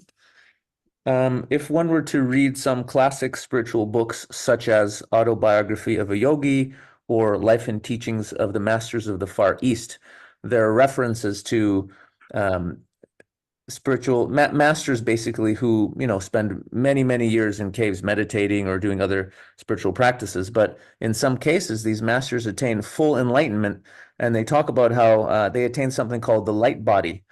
And there are stories of them appearing to their disciples in different parts of the world at different times. So it seems to me that fundamentally, I mean, my question to you is, are you teaching people how to attain the light body? Is this fundamentally what your teachings are? Or is there a difference between what these yogis have they're teaching? it's not a light body. You understand the interaction of the field of the soul of the man. It's a transmutation. I keep on saying, what we teach is not exclusivity of Keshe. It's something man knows and is forgotten, and it really ends. So what and on top, additional knowledge. So fundamentally, what these yogis that have done this, they have remembered how to transmute. Is that correct? No, they have learned how to expand their soul. And then when you expand your soul, you can position it anywhere you like. The expansion of the soul, or the release of the soul, or freedom of the soul, whatever you call it, comes at the point of when the feel the strength of the body of the man cannot hold, and we call it death. But if you can extend your soul, it's a way we go to, we call it a trance, or what we call scientifically an expansion of the soul, which interacts, or the physical body becomes inside it. It can go anywhere. In a physical life, if you put it one way, we can get blown away or moved from our position by the winds of this planet. If you stand in a strong wind, the wind can move you. In the dimension of the soul, when the soul takes or expands beyond dimension of physicality, the strength of this wish, or the wisdom of the man, you call it the wish of the man, the emotion of the man, it can be blown to any point where the soul finds its balance, where it wants to be balanced. So this is all going on to me in the dimension of energy. You're finding a point, you're interacting, you're creating this all within your field structure within you at this point, and then it continues.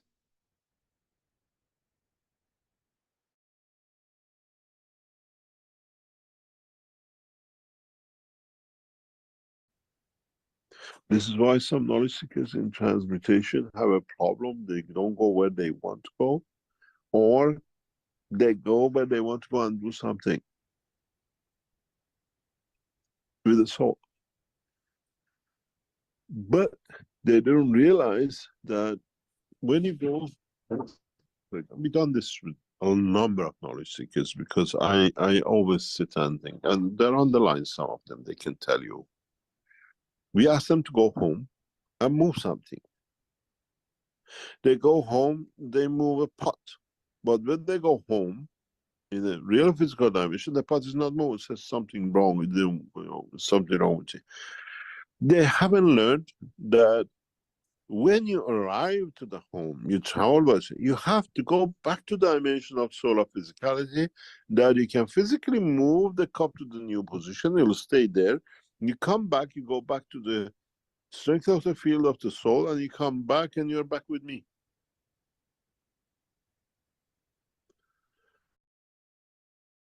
And we did a couple of these tests in Manchester, and I was involved in that, and in London, but I wasn't able to. I went there in the dimension of energy, and I moved the cat's water dish, two of them.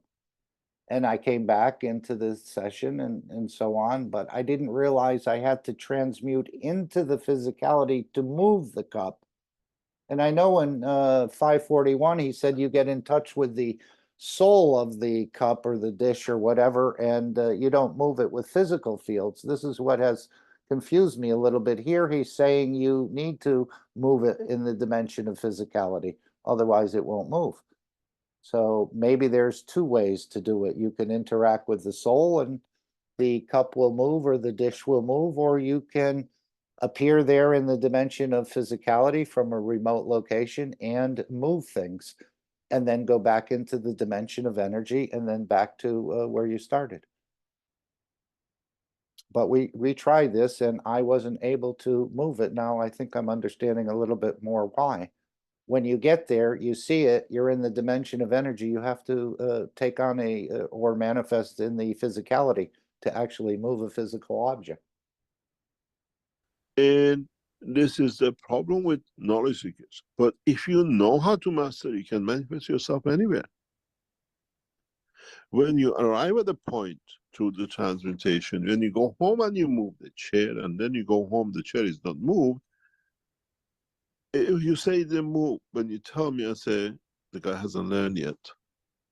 As a wise man, I do not humiliate you. I just keep to myself. This student has not matured yet. You can't give him the mark yet. But if you learn that you transmuted, why you carry on with the energy in that position? You arrive to move a physical matter. You have to become physical to be able to move it. Mhm. You understand? Yeah, that makes sense. The same thing is with the masters. These people who do transmute, they know where to manifest themselves in that position. And this, our knowledge seekers haven't learned yet. Gradually they will learn. So don't get frustrated that we haven't learned it yet. As he said, gradually they will learn. We will all learn. The Indians have a beautiful saying, and I love to always when it comes to Mrs. Neem Hakim KAKT June. Half a doctor is a danger to life because he doesn't know he kills the patient. You understand? He knows half of the medicine. And this is what he said in Sanya. Hello? Yeah, Mark, I'm also confused on that statement because I remember doing moving of the cup. When you are focused to move the cup, we were told is you're supposed to interact with the soul of the cup, and then the cup will move. Now, that is correct. That's what I've been practicing since 541, Ike. And when he talked about this cup, he said you don't move it with the physical fields. You move it by interacting with the soul of the modified entity, which we created a cup. When you ask the cup to move, when you make a connection with the soul of the cup moves. Now he's saying in 543, the cup is not going to move. unless you manifest yourself in the physicality and physically move the cup. You see it? It's right there in 541. Let's go back to 544. But I've been practicing this and trying to interact with the soul of the cup to get it to move. Maybe, again, you can do it two ways. Go ahead, Ike. No, that was it. That was I was You're a little right. bit perplexed. Yep. Yep. He said in 541, you get in touch with the soul. You ask the soul that it would please me to see the cup move, and the cup moves. Now in 544, he's saying, no, you get there in the dimension of energy. You have to move into the dimension of physicality. You physically move that cup. Come back into the meeting. When you go home, the cup is moved. Two different locations. It would seem he's saying two different things here. But again, maybe you can do it both ways.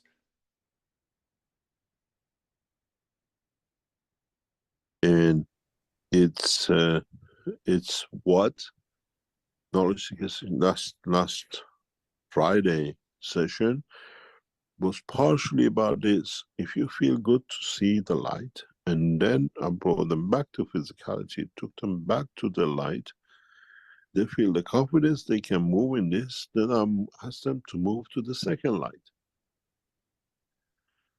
The first light is usually golden color, like a sun, is the manifestation of physicality. In some cases, we see a light blue color in the soul. That means the human, the person is attached to this earth. It's so physical. Because blue is the sign of this is what we know as a blue planet. You understand later on what I mean. And then we ask them for the second part to go from one light to see if they can find another light. It means they have become so detached that they see the light of the Creator. But again, in that level, the intensity shows how much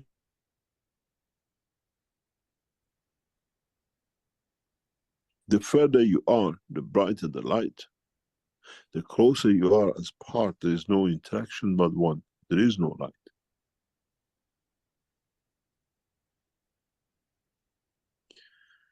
When people be asked to go from dimension of the field of the man to the soul, when they speak about the bright light, green, golden light, I saw the sun is blah, blah, it means you haven't understood fully yet, because if you understand the process, that light has to be you, but you feel the emotion of the light. You never see the light. When you...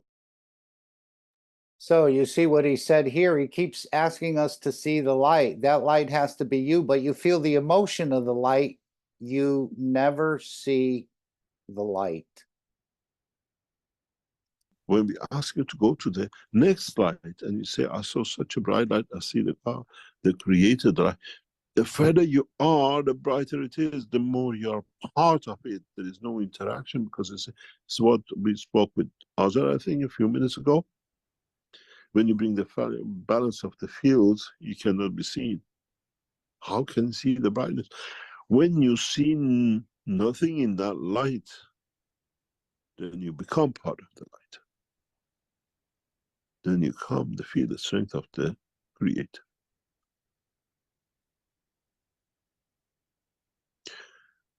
So, Let me explain to you something. I've said that before, but now maybe you understand the history of the Keshe Foundation. When I was sat in front of the candle, maybe half a kilo candle, big one, sat against the window, and I was told to look into the light, and the candle flew. I said, I am the light, because I see the light of the Creator.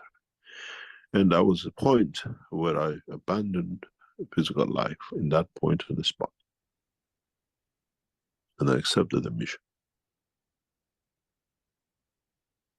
You don't need to see, you feel the emotion of the light, and the same to be. Anyone want to make any comments? You don't need to see, you feel the emotion of the light. and the same to be.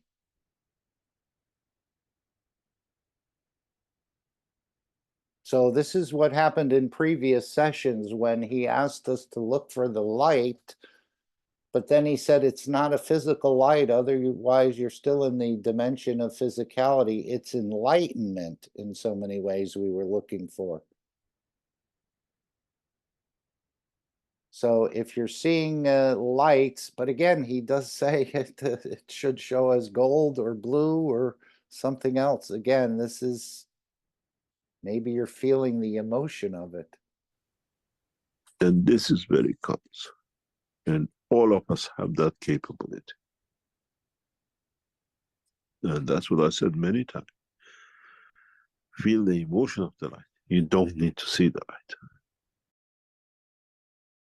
And again, he repeats it, you don't need to see the light. And most of us are still looking for that light.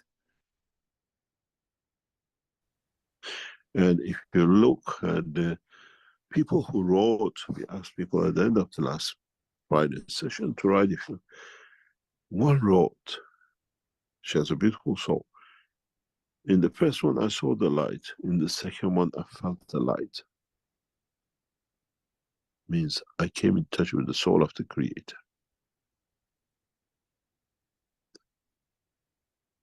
And then it becomes the detachment. But as knowledge seekers, you don't understand what it means.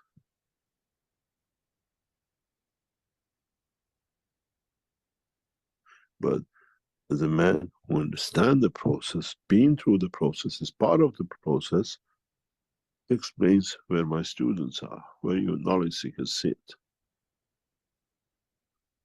In detachment, in understanding the field of the Creator or field of the man. And when you speak to me, when you write, I've seen such a bright light, I've seen the light.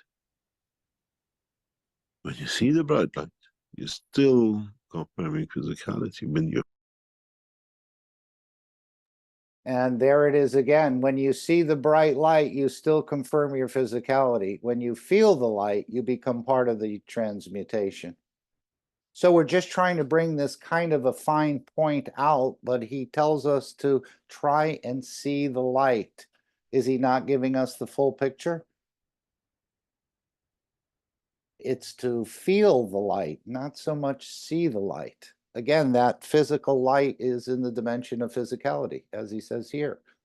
You see the bright light, you still confirm your physicality. You feel the light, you become part of the transmutation. So just a fine point that you may want to incorporate into your structure. feel the light, you become part of the transmutation. Then you understand everything else if you understand that how these people transmute. And you don't do it for magic, you do it for satisfaction of the soul of the man himself and nothing else. People used to go on the donkey and go and see somebody because they wanted to go and see how the next city looks like. Now that donkey is the magnetic field of the universe. How do you want to travel on it?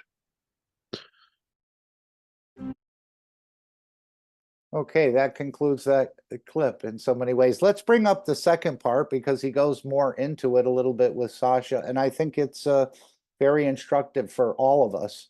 Again, these gurus are able to transmute. They know where to go in a certain position and create a field strength, but it's taken them a number of years to achieve this. And most of the time it's discovered accidentally or through sickness, as he said so many times. Sickness makes you wise in the end result. It gives you more time to think, and thinking makes you wise, and wisdom makes you rich. So let's bring up part 2. And It was a difficult session to understand. Even at that, hand, the color of the hand, I'm having issues. Yeah. Trying to comprehend how to relate. Go ahead. Giving and accepting of the soul, with the colors of the hand, where he was describing the palm Yep. of the hand, the different Yep. color to the back of the hand. We So take which different side? energies. Yep. So which side is the giving?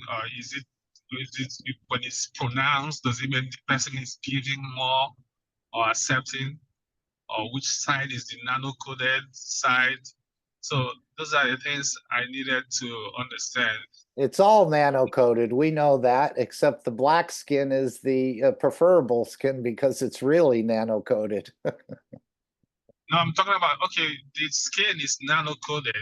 So the side of the palm of the skin is not.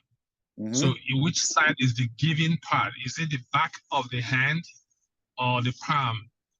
It seems like the palm is the receiving hand. Yeah, Receiving they're, side. they're probably both giving and taking, even in the north and the south of the plasma, right? In the north, the plasma goes out, but some of it turns around right away and comes back in right at that north location. Doesn't all go out. That's true. And the same with the That's south. It absorbs some, but at the same time, some goes out. So I think both the palm and the back of the hand, maybe one's a little bit more magnetical or gravitational than the other. I'm not exactly sure. But I would think, as he said, the skin is the extension of the brain in so many ways. And it's giving and taking. So again, we have a lot to learn about our structure, don't we? So I thought we'd go to the, if we can go to part 2 and spend a few more minutes there before we go to create this dome of peace. May I? Yes, please, add to. Well, I want to give Ike a cookie. A what? A cookie. I hope it's a large one. Go ahead. Oh, now you're giving me conditions, are you? This is an unconditional cookie. Like, you guys in California, man. See, Oh, you I'm want to saying give him a physical, right? treat. You want to give him a treat. Is that what you're saying by Yeah, I sharing want to more? give him a treat, and I want to put it in his hand, and I want him to tell me, is his palm going to be up, or is the back of his hand going to be up? Okay, I think I see where you're going with this, but go ahead, play your game. Well, I want an answer from Mike. Yeah, palm is gonna be up to receive it. Okay, so the palm is taking. Correct. Isn't Then, life wonderful? yeah, it is that. But my question was, he was relating that to the colors. The color of the hand of the palm is different at the back of the hand. So we already know that the back of the hand is nano-coated, the skin is in nano-coated part. But the palm, which the nano-coated I'm always assuming is always giving. But the palm is the receiving part. So that's the gravitational one. Correct. So how is that color, how is it relating to the color of this soul? Because if you listen to the teaching, it's talking about the color and then he transits to this using this analogy. So I wasn't catching up on that. So we understand that the nanocoating is a monatomic structure of the atomic structure, correct? Correct. And so when you look at the copper, for instance, you may not have, well, let's put it this way. If you left the copper to be nanocoated for several months, it would really turn a jet black. Would you agree? Yes. And if you're impatient and you only nanocoat it for maybe an hour or so, it would still probably look a copper color. Would you agree? Yes. Yes. Okay. If it does. So whether it's a light colored copper or a jet black copper, both are nanocoated. That's correct. Yes. Okay, so regardless if you have, so obviously if you have white skin, the palm of the hand is whiter than the back of your hand. But if you have dark skin, then that would be more pronounced. Do you agree? Correct.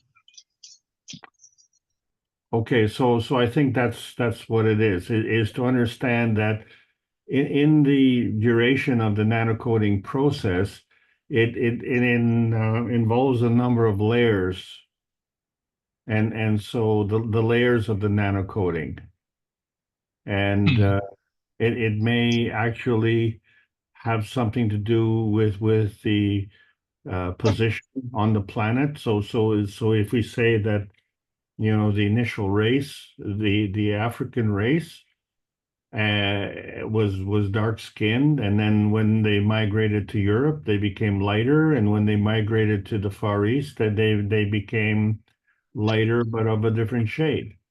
So, what do you think about that? Yeah, that's a kind of like isotopes. As the environment changes, Uh-huh. it Oh, comes okay. to Beautiful. Mhm.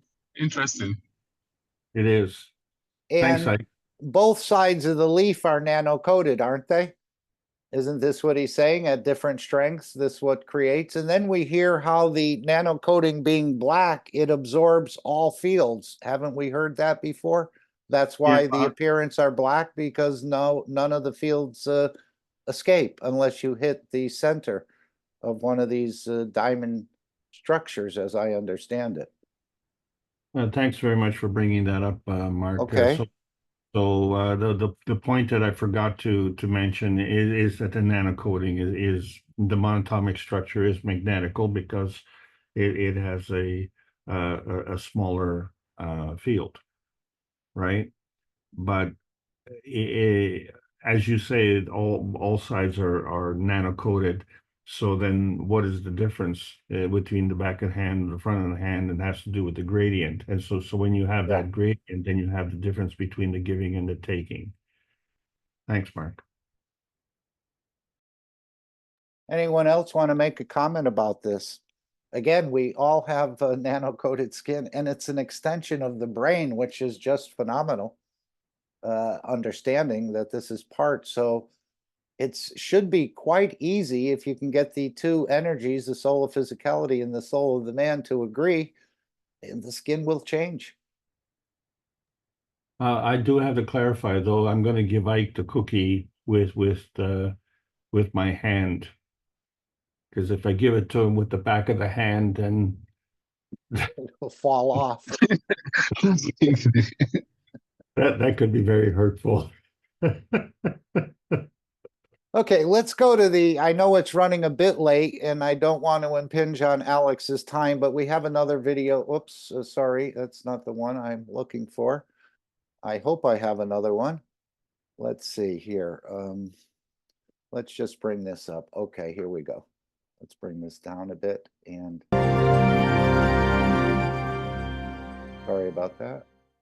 Okay.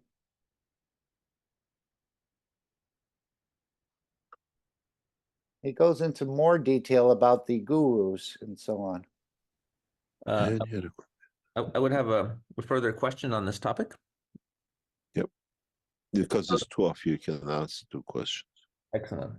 There's always a loophole. No. So these masters, they came to understand the knowledge of creation. That's why they were able to, to transmute and attain the light body. But you weren't there teaching them. They got this knowledge in a deep meditation, which means No.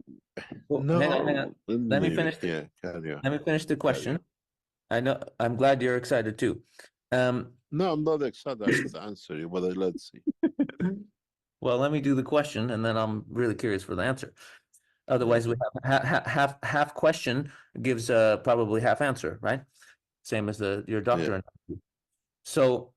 So these masters, they were able to get this information. It seems like directly from the soul or from creation, because you're not there teaching. They're just in a cave meditating, and they still got the knowledge. But in a way, you're now teaching this knowledge I'm in a physicality, you're in a physical body, and I'm hearing with my physical ears. So in a way, it's almost like you're teaching it you're bringing it to more people, right? Not everybody's a yogi who's going to sit and meditate for 20 years. But it's interesting that they were able to attain this knowledge directly. It's almost as if in a way, you're teaching it like you want everyone to learn it through the soul. But initially, it's like we have to learn through the physicality. We have to listen to a man speak and understand until we get to that point where we can actually listen directly like the yogis did in those caves, because that's the ultimate way, right? Right from source, right through the soul, you know?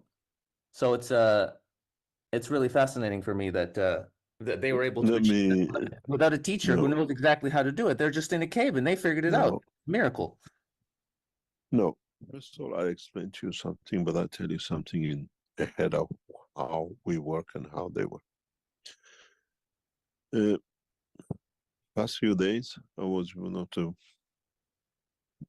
what do you call it, eminent scientists of a nation.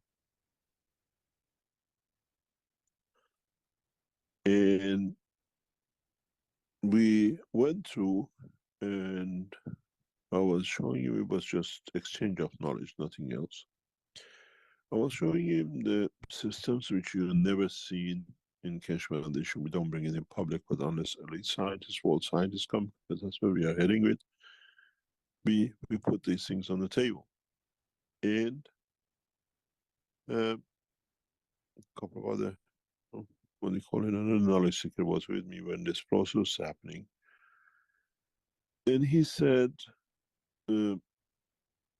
his field was what was on the table, because especially I set up that part of the Keshe Foundation technology to be, because what he came, or what was the reason he was there to discuss. And he said, we know people transferring energy, whatever, and they've done this and that.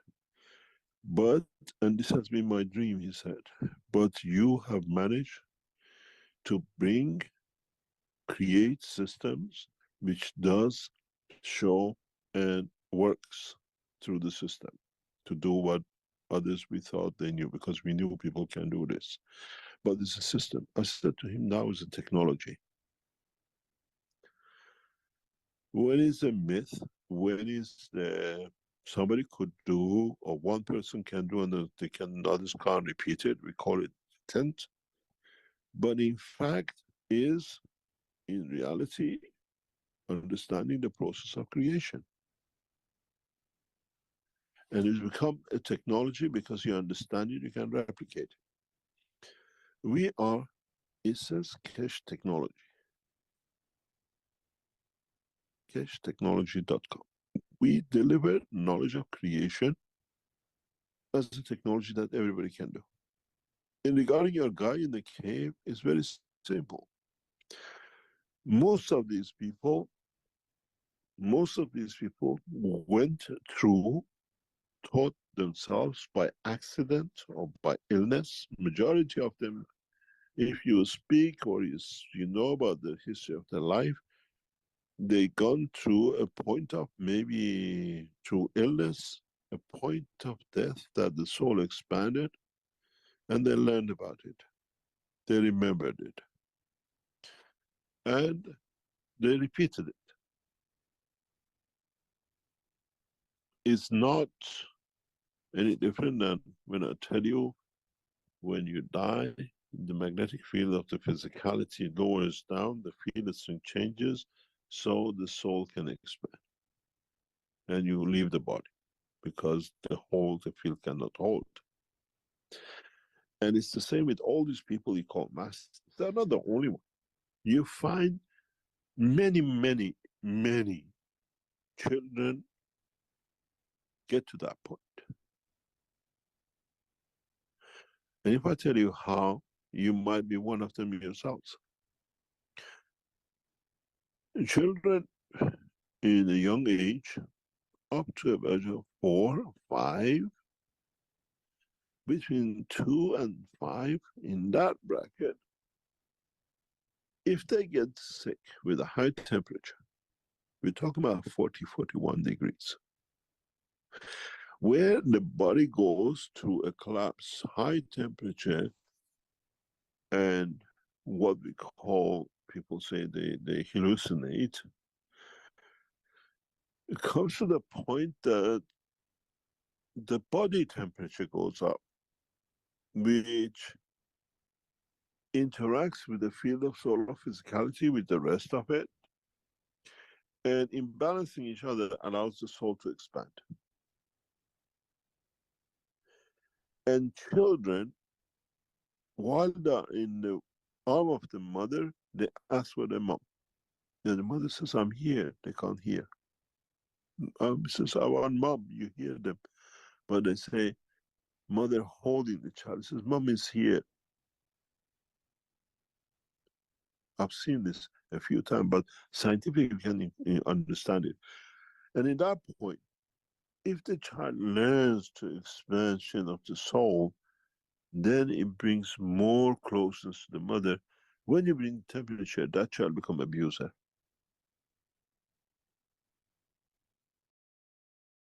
Anybody knows what that means? Apparently, he's reached the high temperature, but then when you bring the temperature, that child becomes abuser. Is this later on in life or something? Just You gotta wondering. be literally live. Okay. Anyone else? Okay. Then we see the behavior of ADHD on them. If you've been with me, if they bring a child and say he's ADHD, I ask one question. Has he ever had a high temperature in such a position? Because he's felt he's in control. Now I dictate. I can't see, so the mother says, I'm here, I'm here. What do you want? I'll do anything for you to see me, to get my love. We see the same thing with people who go through that point, and then, but if you remember, they do, then we see them, they can transmute. They don't need to go very high. They had a scenario in their life which they came across this point. It usually comes at the point of death, or it comes at the point of high temperature. But they learn they can do, because they saw themselves somewhere else, they could see the release from the pain of physicality, and then they come back to it and it's there. So they learn how to do it because they've been there. And you don't need to. But now we made a technology out of it that everybody can do.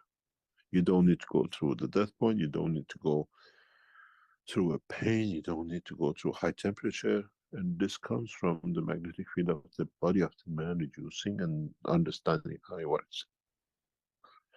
Hiding in the caves and the rest is all magician job to get what you call attention. Okay, that was the conclusion of this clip. So I thought it was very interesting to take this into our own understanding. Again, this is all about you and nothing else. So incorporate it into your structure. Feel free to teach the others what you've understood, and we'll move on. But we don't have to go through a high temperature or pain or anything like that, or come to the point of death to be able to do this. He's teaching this before we come to that point, if you are going to come to that point. Okay, let's go to our Dome of Peace. I think it's appropriate now. Anyone want to make any comments on all this?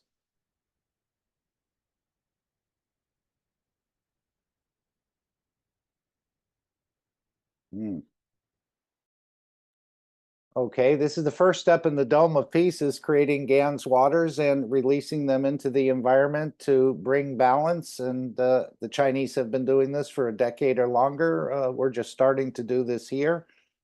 And this is part of the process for your physicality to do. And as we see the clip of from the Brazilian team, you can join every Sunday at 12 p.m. and 6 p.m. Of course, it's not limited to Sunday, but like when we join together and create this Dome of Peace or bring peace to the world leaders, the religious leaders, we do it collectively. So Mr. Keshe is asking if on Sunday, 12 p.m. and 6 p.m. CET or CEST, that you join in this process, releasing GAN's water, something for the physicality to do, connecting the wellness centers together. And the GAN's water seems to, as Randy indicated with the fellow who had a sip of it or a cup of it, he felt quite different. So it knows where to go, it knows what to do, and it knows how to bring balance. It has a definite intelligence, or can understand through the fields what's needed to bring balance in a certain condition. So this is the first step of the Dome of Peace. If you don't know how to make plasma water, you can go on the Keshe Foundation wiki and it'll be explained. Very simple to do. And again, we're using the GAN's water, not the actual GANS's. Whoops. Okay, so let's start here. Thank you, Stefania. I don't know if anyone want to read this Dome of Peace. Anyone want to offer? I With a will nice read it voice. for you. Okay. This is what came in and what is now become a pattern. This from a guy, I don't know him, but it says, please remember this Sunday and every Sunday from now on, till we raise the soul of this planet to a peaceful planet. Keshe Foundation knowledge seekers worldwide will spread the gas waters around the world at 12 p.m. Central European Time and or 18 p.m. Central European Time every Sunday at the same time as they choose which time to suit them. Thank you for participating in this greatest movement by the soul of the man to bring about the peace on this planet as the permanent feature of the life of this planet. And as he told Anne Marie a couple of workshops ago when she was saying about the trucks massing, and she said, should I spray the GANS? What GANS water should I spray? And he said, you can use any of the GANS waters. It doesn't matter. He says it's more to do with your intentions, your emotions, and your wish, and the soul combined. So again, the GANS waters actually absorb some of your intentions into it, and then we release it. Or just release it. And you don't have to do it just on Sunday. You can release GANS waters at any time. I have put it into my windshield washer on my car. At any time, I can release GANS waters. And of course, it comes down the windshield and then drips down onto the ground, but it's the same process. So you can do that anytime you'd like. Now, Mr. Keshe is saying we can go to the second step of the Dome of Peace, which is using the power of the souls, or this magic time in so many ways. And of course, the Brazilians have done quite well with this as well. You can, every Wednesday at noon, well, noon my time, but at 6 p.m. Central European time, you can join together on the intentions of bringing the change and elevating the world leaders, the religious leaders, and anything else we can reach any soul. But this is all done again on the energy level, even though it's a formal meeting. Whoops. That's the second time the microphone has fallen out today. So you can join the intentions there. And there's also daily intentions, which is at 2 a.m. and you recalculate your time. And you can link through any of these KesheBrazil.com and the rest of it to join these meetings in the physical sense. And this is the second part of the Dome of Peace, creating using the power of the souls, which I think this is where we're getting. But let's hear Shweta read this. And we thank Stefania and Shweta for bringing this for us. Anybody wants to read the Dome of Peace? I mean, beautiful souls. In here. Okay. I'll read this beautiful presentation of Dome of Peace. And the Dome of Peace is already here. All the knowledge seekers, truth seekers, lovers of humanity has built it in a way, spreading the guns, loving each other as shareholders. So I will read this as, please remember, every Sunday from now on until we raise the soul of this planet to a peaceful planet. Keshe Foundation knowledge seekers worldwide will spread the Gans waters around the world at 12 p.m. CET and or at 18 p.m. CET every Sunday at the same time, as they choose which time to suit them. Thank you for the participation in this greatest movement by the soul of man to bring about the peace on this planet as a permanent feature of the life of this planet. Mr. Keshe suggests we add the next step to create the dome of peace with power of the souls, as we have already going through this with the 2 eyes. And we ask you to spread the Gans waters each Sunday. Now we give you a new path. Now try to unite each other's souls. Try to elevate the soul of humanity through your own soul to a level that no one can touch the embodiment of the human race. So beautiful. Choose a time where all of you come together on the soul level in a state of inner calmness. At that time, don't spread the water of Gans, but spread your soul. Unite, and in time, we will make a new race out of the soul of man. And then, instead of doing it once a week, do it all the time. MT Keshe. Okay, so now let's get a little encouragement back from the 23rd Knowledge Seekers Workshop. And again, learn how to pray through your soul. Listen to some of these beautiful instructions, and then you can apply it in your today's work and your daily work. And as he said, don't just do it once a week, do it all the time. But let's just hear what Mr. Keshe had to say. We'll just spend a few minutes here, get some encouragement, get some understanding of how this process is working.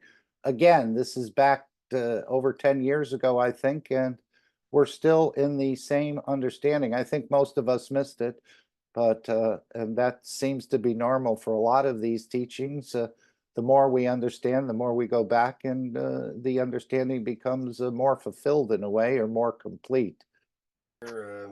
Maybe we should wrap things up soon. Okay, maybe we can do a teaching on a different direction, or explanation on different direction today. Let us teach, or let us learn how to pray through your soul that you can reach.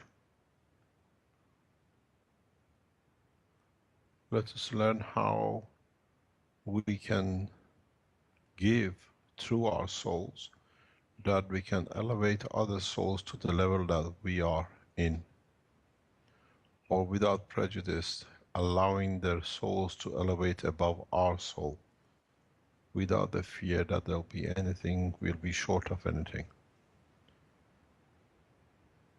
Maybe this is what has never been taught by the Prophet of the past, is that giving does not need to be by words and by thoughts, but it has to be by emotion, where it touches the soul and touches the, gives to the receiver what he needs to take from it.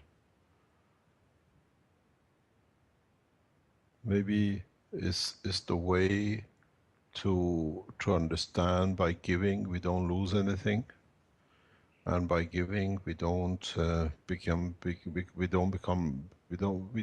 less poor or poorer. Maybe is a new way of teaching, the way we teach and the way we live in the universe, detached from physicality, but attached to the emotions that can affect the physicality, because the physical side of any being in the universe is a slave to the emotion.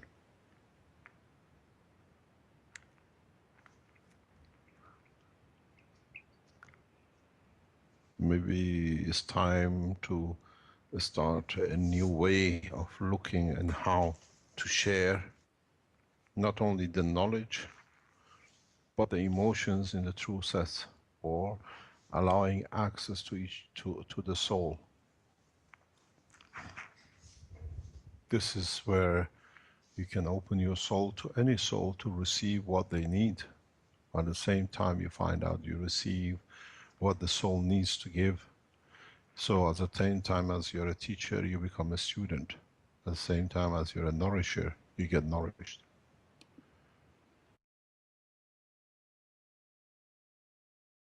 Okay, so let's nourish these souls for the next 5 minutes. Again, this is much more effective by orders of magnitude than going out and trying to reach them or hold signs or create emails and send them off and so on and so forth.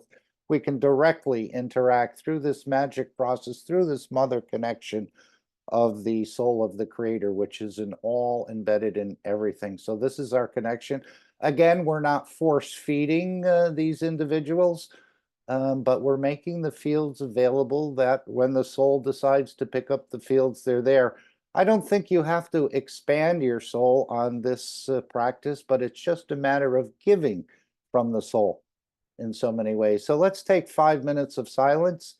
And again, this process happens in an actual meeting every day with the Brazilian team and on Wednesdays as well. So you can join there, or you can just join the Universal Council at 21 p.m. CET, 9 p.m. CEST every day for the elevation of all souls.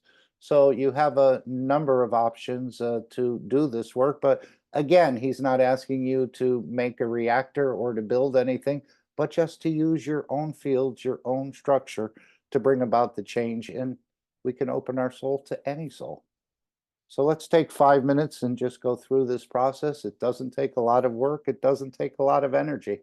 And we're working outside of the matter state if we understand this. Thank you.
Thank you all for continuing in this process. It's very efficient.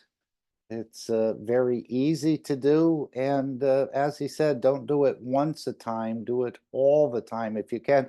So I was just thinking, if an image of the Pope appears in your thinking or in your mind, or another world leader or religious leader, or anyone for that matter, perhaps it's the soul reaching out to you and saying, I need fields. I need help. It's not again, we're not praying for the man, we're praying for the soul of the man. So if you have that image of a pope that all of a sudden, what did I think of the pope for? Spread your fields out, give them what they need so they can change their position. And again, it's not just the pope, it's all the world leaders and religious leaders to come to a elevated position and understanding what the process that's going on right before them. So thank you all again for participating in this process. Alex, sorry for holding you off a little longer than usual, but I thought it was important that we go over these points. Thank you for all your contributions, and let's see what's in store in today's teaching. We appreciate the teaching on the codons. Again, I don't think I can repeat it, but it is beautiful food for thought and elevation of our understanding. So we thank you for being here and continuing this process as well. And thank you very much, Mark, for coordinating everything and bringing the team here. This is part of the North American team meeting, and as such, we have to respect the disclaimer. So please allow us to do this piece of business, and we'll be with you shortly.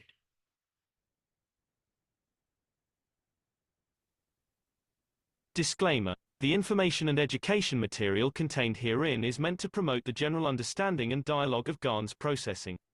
Such information is not meant or intended to serve as a substitute for a healthcare professional's clinical training, experience, or judgment. For patients and individuals, such information is not to be a substitute for professional medical, therapeutic, or healthcare advice or counseling. For medical issues or concerns, including decisions about medications and other treatments, readers, viewers, listeners should always consult their physician or, in serious cases, seek immediate assistance from emergency personnel. Prescription information, procedures, and use of medical devices information should be undertaken only by properly trained and certified medical personnel. We specifically disclaim any warranties, express or implied, including implied warranties of merchantability or fitness for a particular purpose. Such information is provided, as is, and is believed to be accurate at the time of its publishing, but it is the viewer's job to evaluate the accuracy of any information found in this presentation. Every case presented is of their own experience, applied by themselves for themselves, and it applies to their case only. Every person experiencing health problems should seek professional medical advice and consult their course of treatment with a doctor. The processes of plasma balancing described herein are a natural process which supports the body but does not replace medical advice or therapies one is already subject to.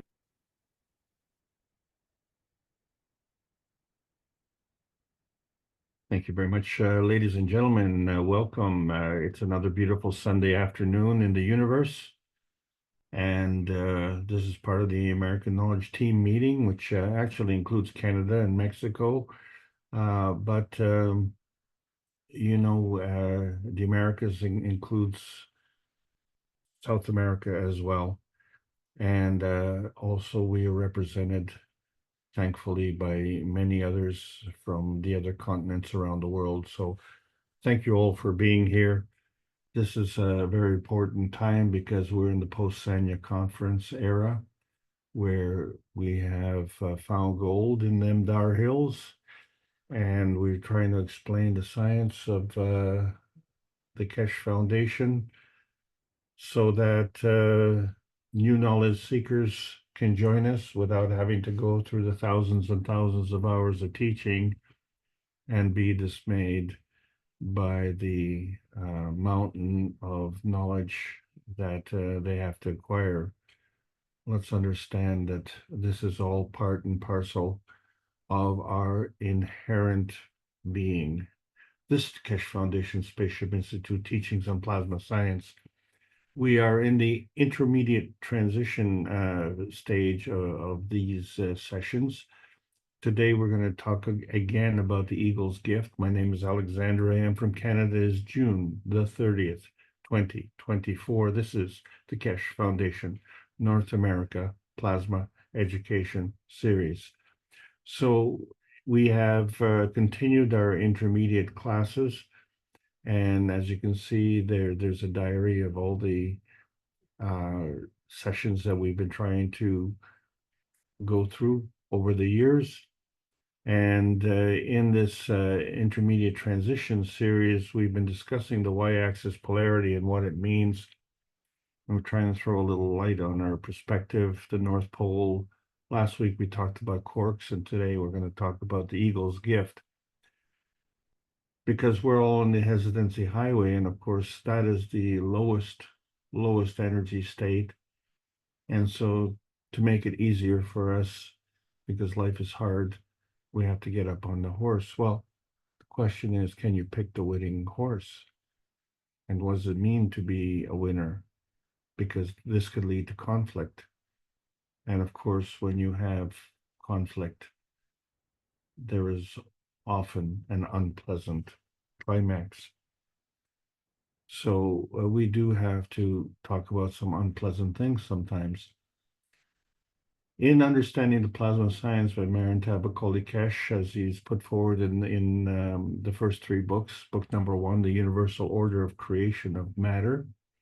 Matter is something that matters to us because in our touchy-feely world, that's what we have.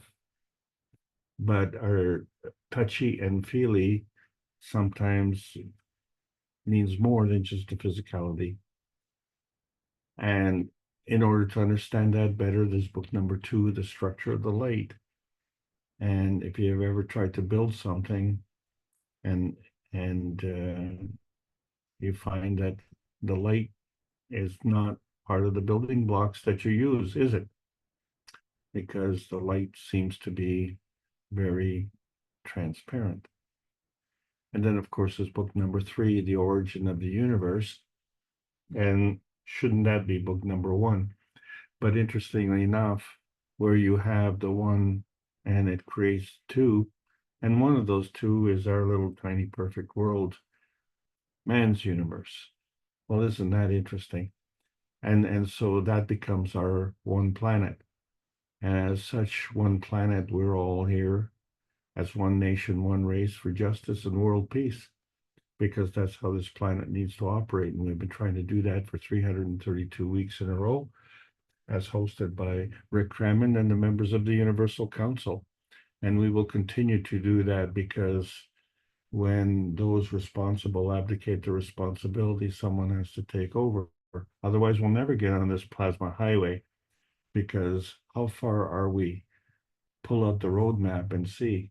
Well, there is a transmission highway, and it is far removed by orders of magnitude. And so now we're discussing only the transition highway, which is kind of getting us on the road to the plasma highway. So when we look at our tiny perfect world and we see it as a pie chart, and we understand that the speed of light is constant transmission, but we find that that transmission can transmit beyond our little pie chart. And so the speed of light and its constancy becomes a symbol of truth, doesn't it? But people say that the universe is only 70% hydrogen. And hydrogen being such a small element, you could stick it in a thimble and wonder if that's a thimble of truth. So wherever you are, there you are. And so you're either here or you are here. So please show me the electron map, because that's kind of what we see when two forces come together. We see them as electrons, and they come together from multiple directions, and we refer to them as part of the x-axis dimension and the y-axis dimension. And this could be a point of conflict. And so many times we try and resolve these points of conflict with conflict resolution. And this conflict sometimes needs to be contained. And so that becomes not just a point of conflict, but a point of containment. And that point of containment facilitates an energy binding. And this is important. It's a very self-serving type of energy. And it's important with respect to your creation. And it's very important with your neighbor's creation. And yet we've extended it to be self-serving at the expense of others. Well, if we need that energy binding and our neighbor needs the energy binding, and we've gotten it from other than our neighbor's source, why are we now so reliant on stealing it from our neighbor? And of course, if they won't give it, well, then, maybe we have to kill them. And so this becomes a real problem because there are those who will kill for money. We call them soldiers of fortune. And they're in every nationality. So you see them and they're brave, like the samurai warrior or the Spartans of history. These are all brave hearts.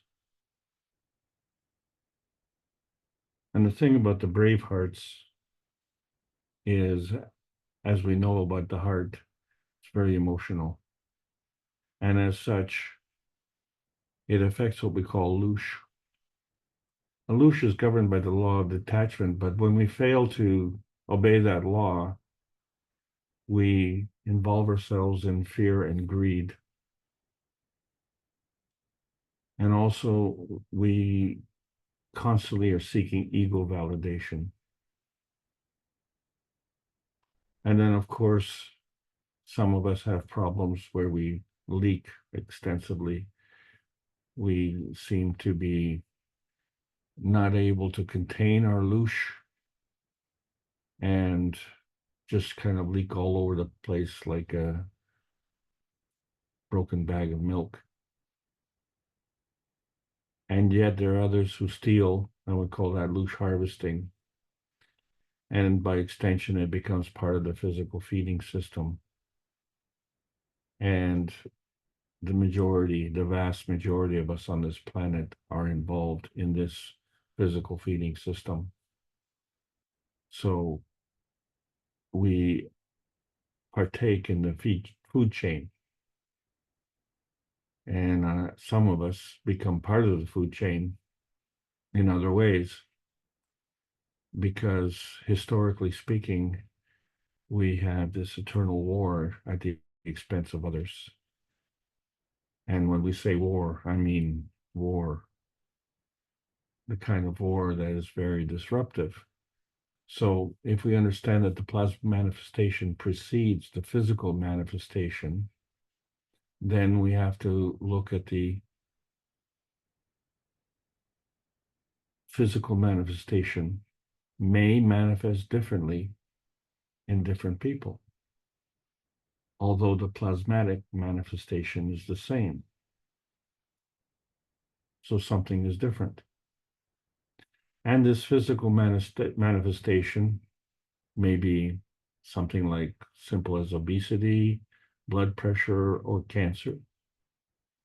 And so we find that when we look at the pH of the blood serum, we find that a higher acidity causes an anaerobic condition.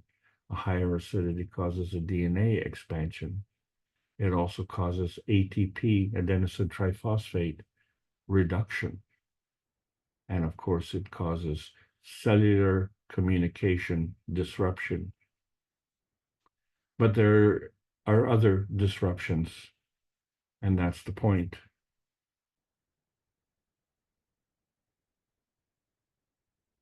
So when we look at rules, the most important rule is the plasma rule, where the higher strength feeds the weaker strength.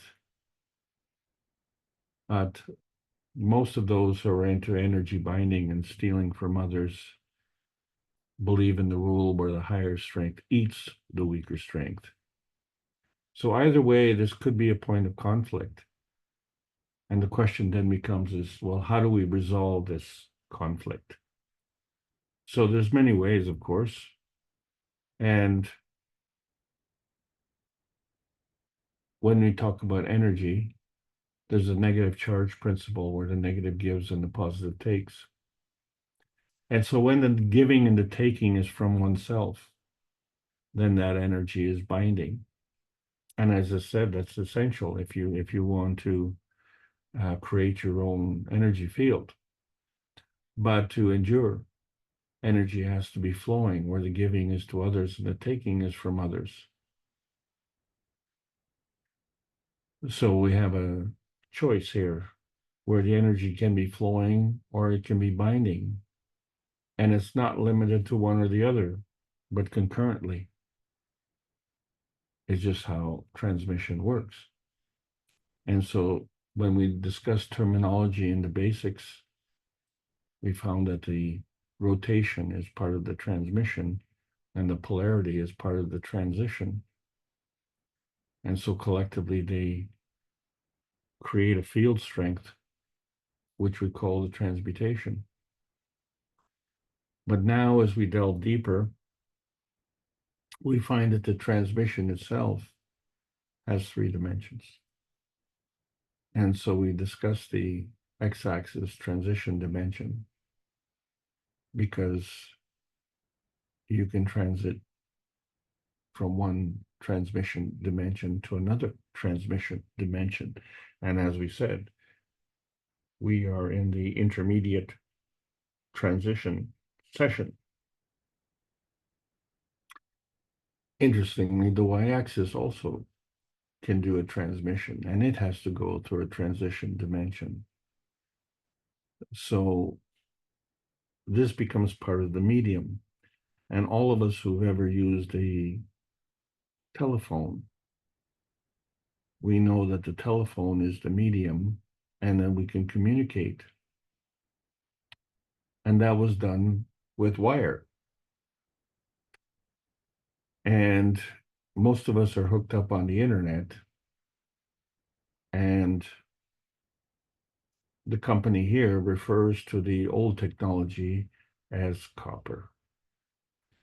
And the new technology is fiber.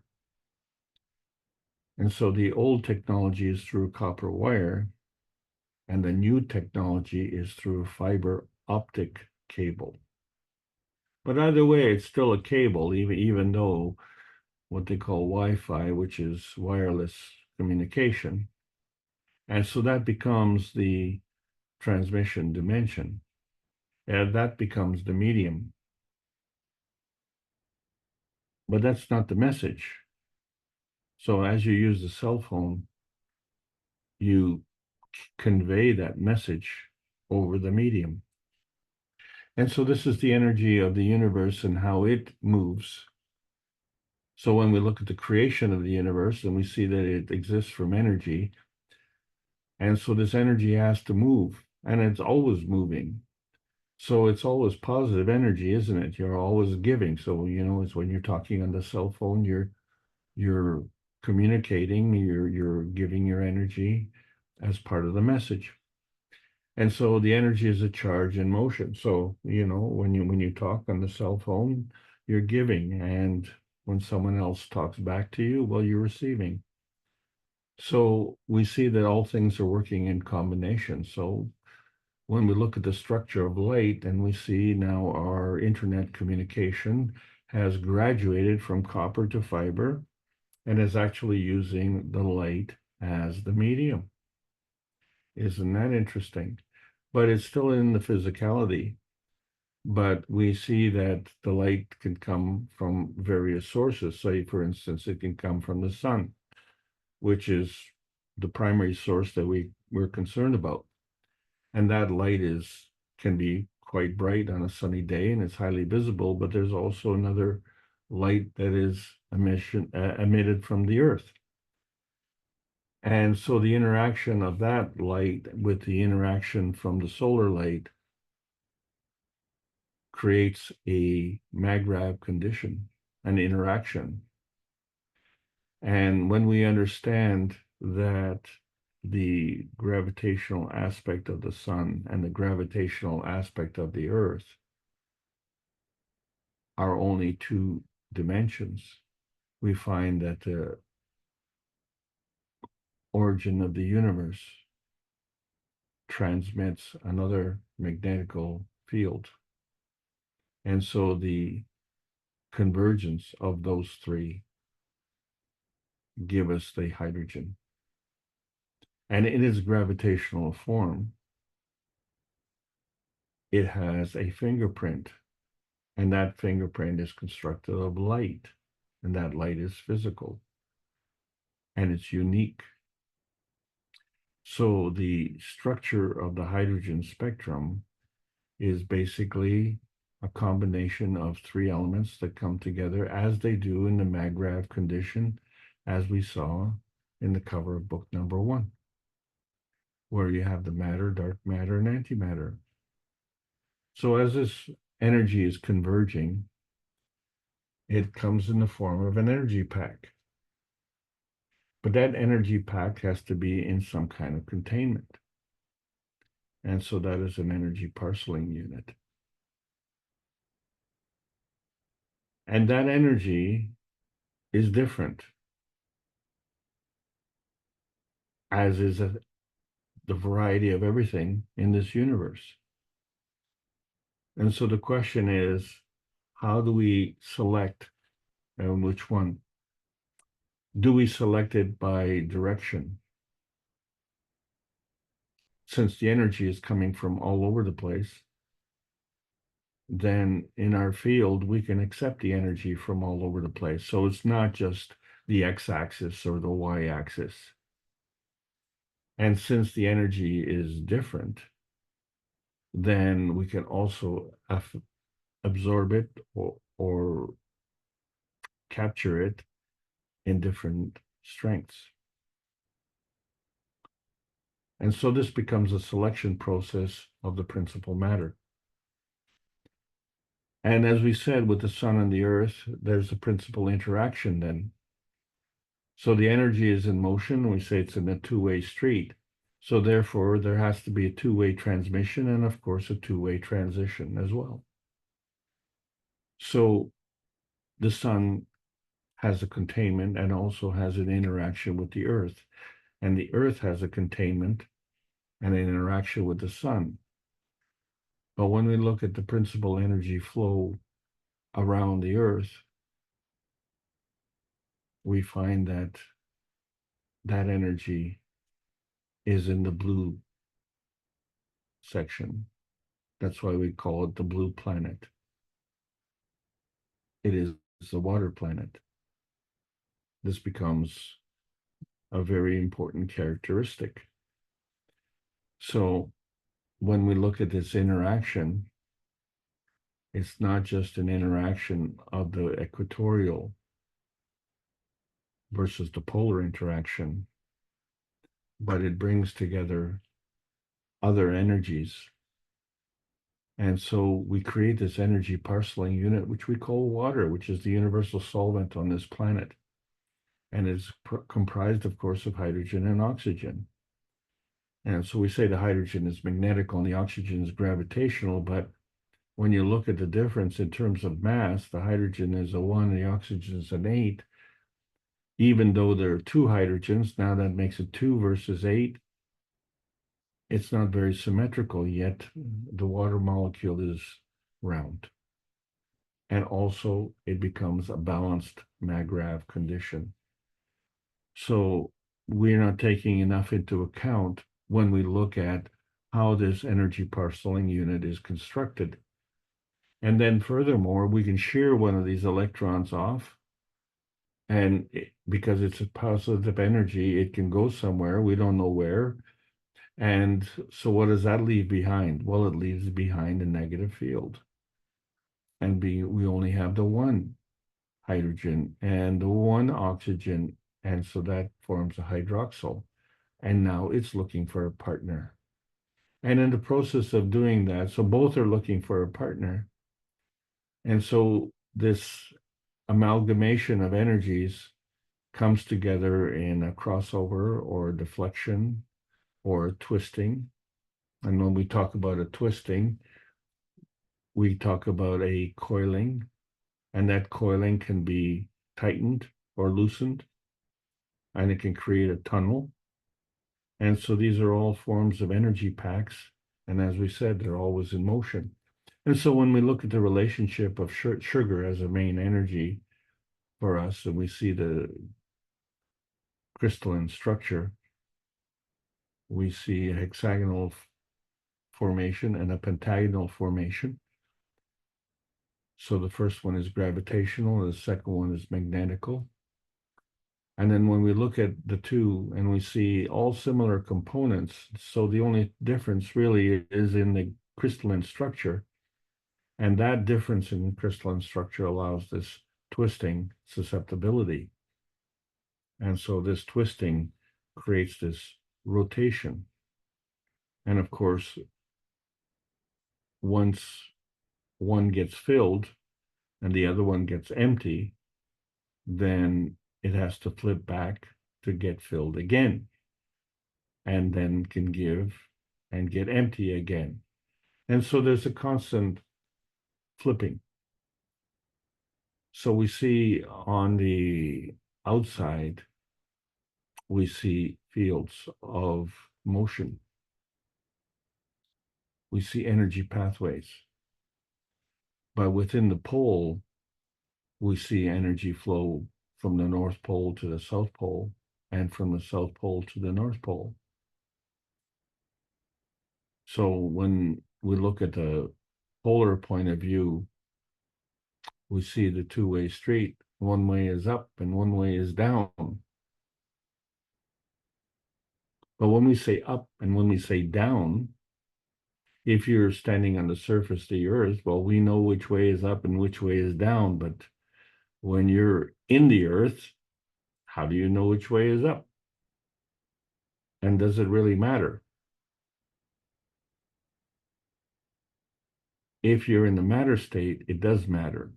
But if you're in the energy state, then the question is, are you magnetical or are you gravitational? And then there has to be a relationship between the magnetical and gravitational force fields. They create a maggrav. And when that maggrav is in balance, it becomes invisible.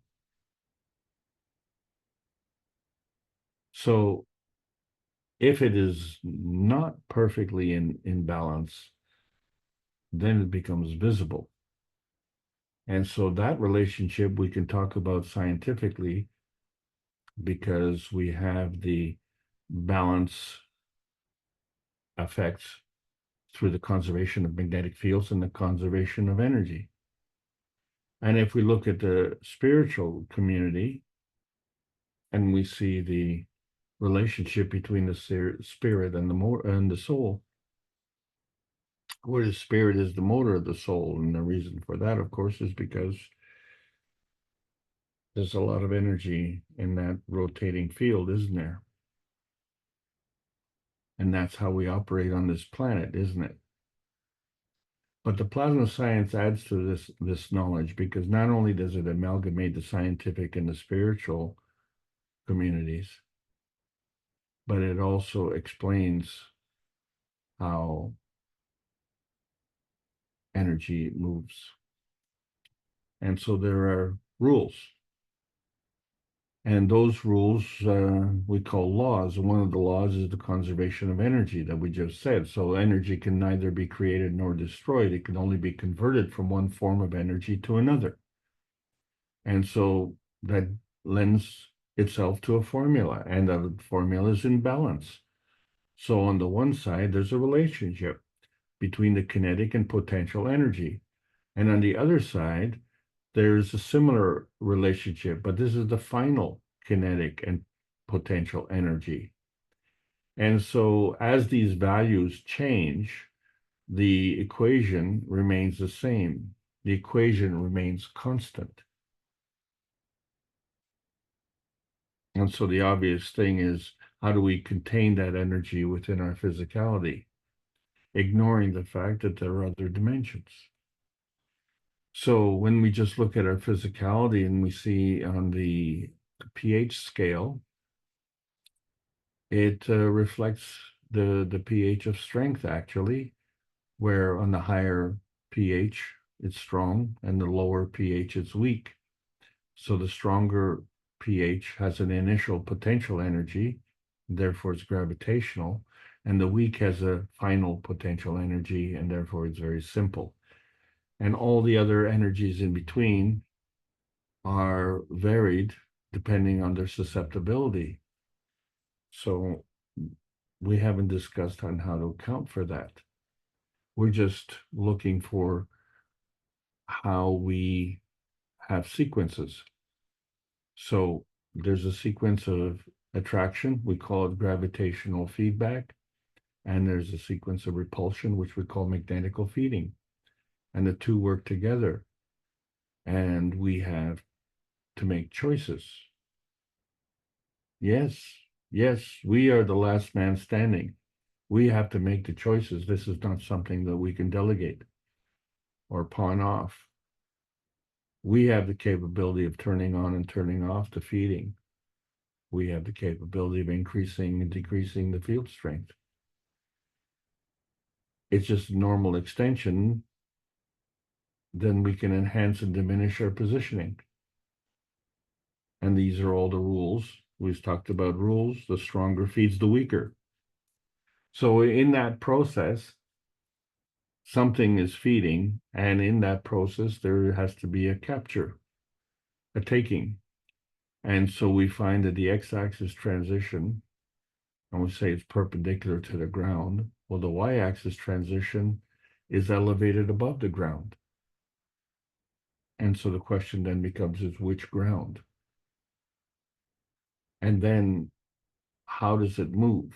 How does it happen where there's a transmission on the x-axis and a transmission on the y-axis, and there's movement, and we say that there's a medium and the message travels on the medium? Well, how is the difference in position facilitated? So when we look at it, the stability, when we look at the neutral pH of water, and we call it the potentiation of hydrogen, which means the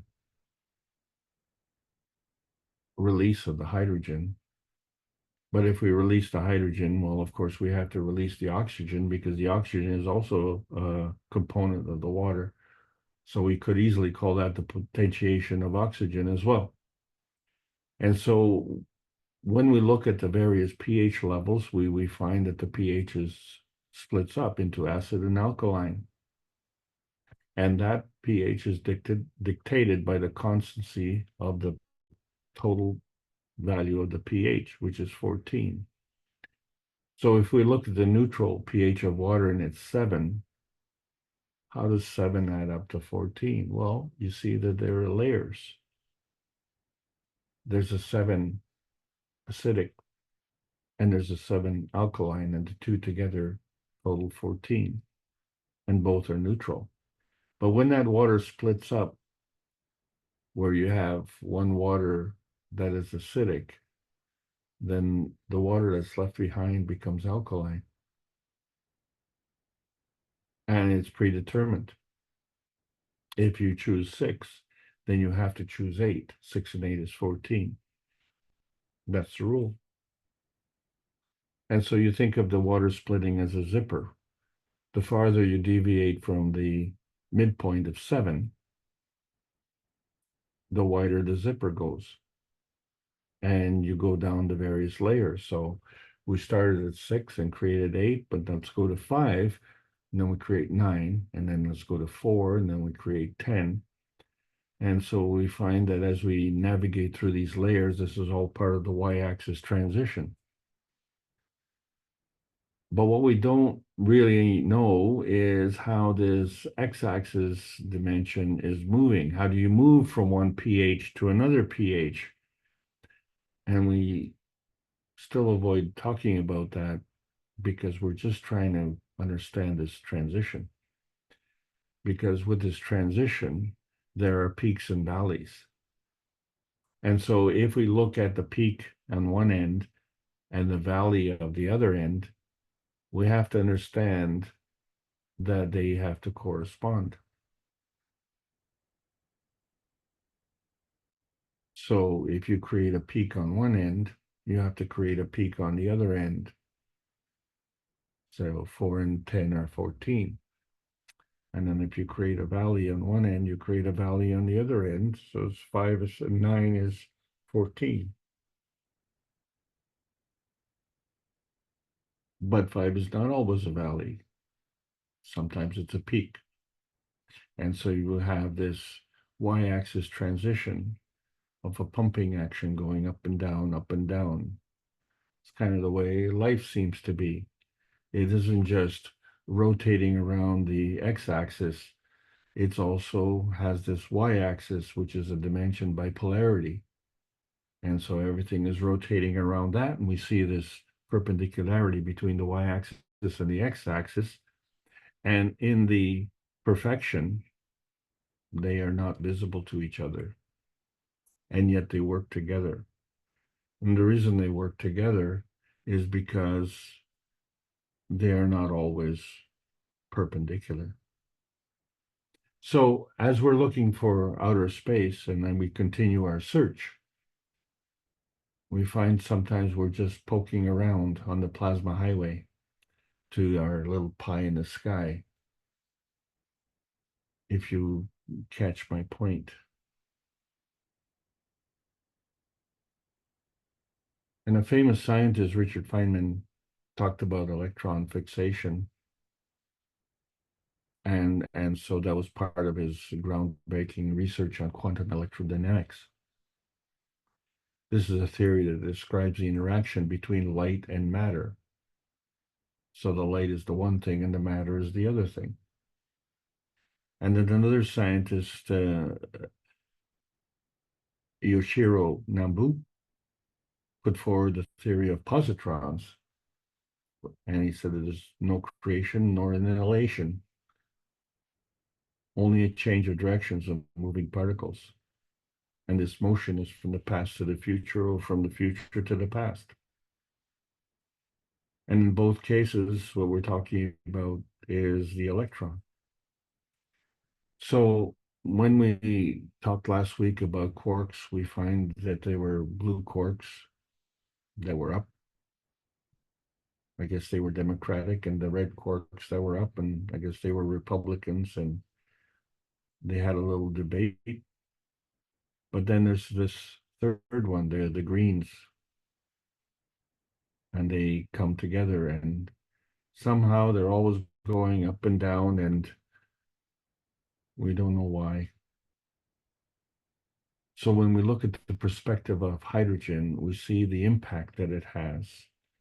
And the overriding impact that we want to emphasize is that in the alkaline state, which is healthy, we consider that the blue shift, and that this is good because we're on the blue planet, and we need a healthy blue planet.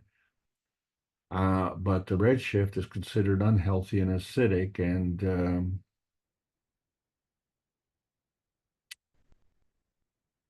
the red shift has to do with the expansion of the universe.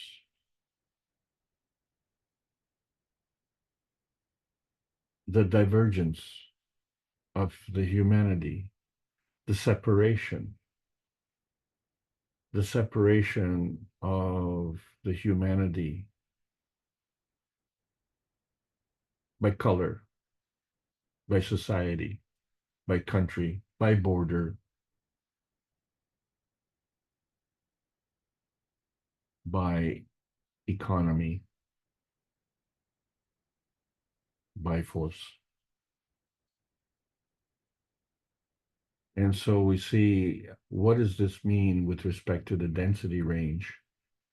And so we find that gravity seeks density. And since oxygen is more dense than hydrogen, then the oxygen is alkaline. and the hydrogen is acidic. But the combination always told us 14. So we have learned about the nanocoating process. And in this process, we had the dimension of physicality where we took elements like copper and zinc and other things like salt water, and we created a nanocoating process on some of the copper, which was the process of monatomic science. And then we created GANs. And so we find that energies were going up and energies going down,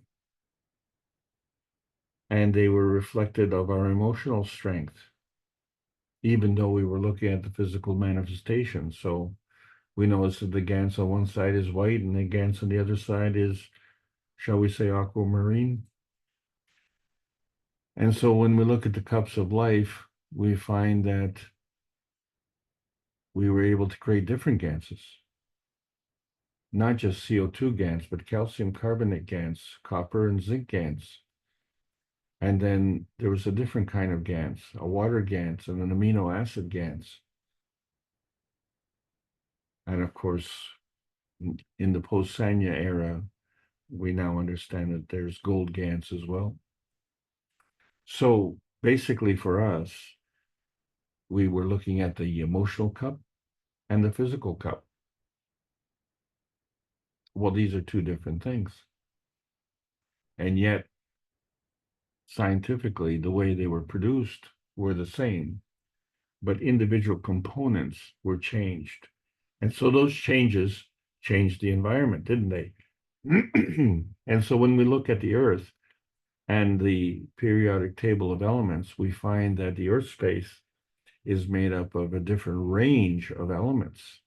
And when you look at these details, you find that they are elementary in their mass number. And that mass number refers to the proton. And as we have more protons, then the mass becomes bigger. And except for hydrogen, the other elements also gather in neutrons. And the mass becomes bigger still, significantly bigger. And in that process, it becomes more dense. So in that process, it becomes more gravitational. So when we look at our basic DNA, which is composed of carbon and a sugar phosphate backbone, and combine that with hydrogen and oxygen, and with phosphorus, we create this basic DNA. And so we have RNA and DNA interacting.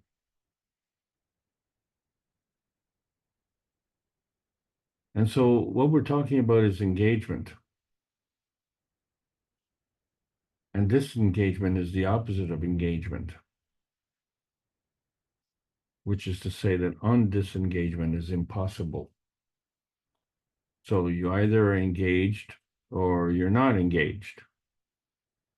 And so when we looked at the quarks last week, you're either up or you're down. And the way you do it is you have to flip around.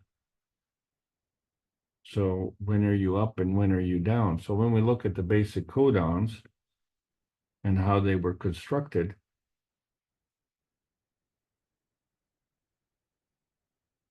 we find they come in pairs. But there's an interaction between the RNA and the DNA. And they are constructed from genes. And as a result, we have a science where we do gene therapy and gene modification. Some go so far as to do gene mutilation. And of course, we're looking at the plasma science, which involves the restoration to the origination. And this becomes very important. And the question is, how is that possible? So when we look at the DNA and we see that, well, there are different DNAs. There's a cellular DNA, there's a mitochondrial DNA. The vertical people, the plants, have a DNA, and the horizontal people have a DNA. But we seem to have the vertical and horizontal characteristic.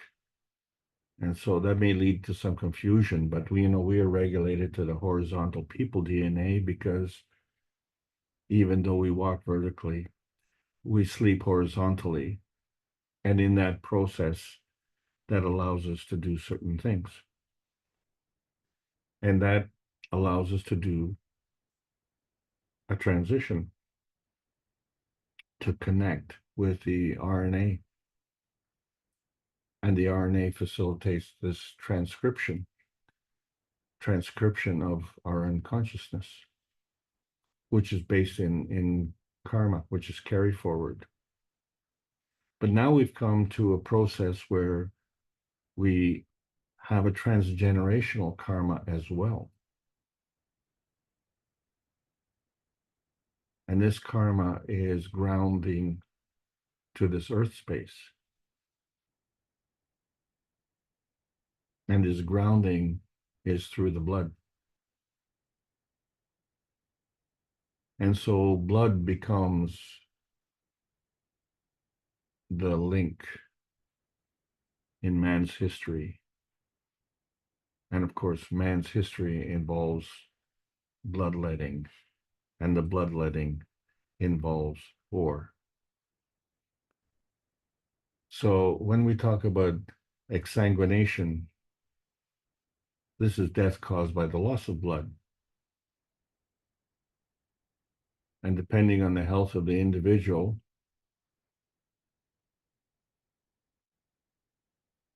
some people die from only losing half to 2/3 of their blood.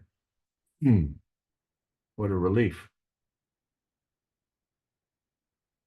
But a loss of 1/3 of blood volume is considered very serious. So when you look at a healthy adult, and there's an average of 4.5 to 5.5 liters circulating at any given time, which is kind of interesting considering that's how many liters of oil I have in my car. Anyway, most tolerates can lose up to 14% of their blood volume without physical symptoms or deviations in their vital signs. What a relief. And of course, a nice choice of words. They can tolerate it. Well, can you tolerate this? We have energy binding systems bound up in soldiers of fortune. And of course, they are motivated to march onward. And what's the point? Well, the point is destiny awaits them. So, of course, we have an amalgamation of forces. And maybe we can call them a united force of spear chuckers. And we motivate them to soar like an eagle, bite like a snake, and fight with honor. Yeah, that's it. Fight with honor. So we can do conflict resolution by conflict, right? So fight with honor, but obey us, and fight amongst yourselves, because there's no time for discussion.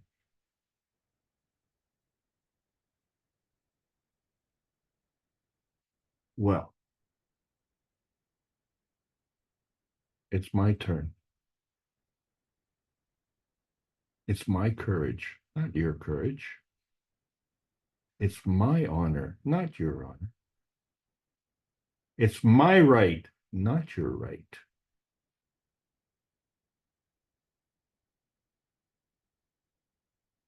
Now it's your turn. Oops. Something is intervening in my plans.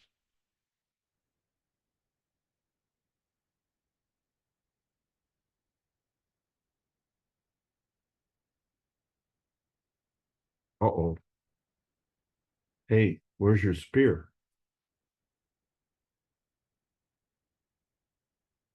Uh-oh. Where's your shield? Hey, where's your body? Oh, well, at least you died with honor. We will remember you in our hearts.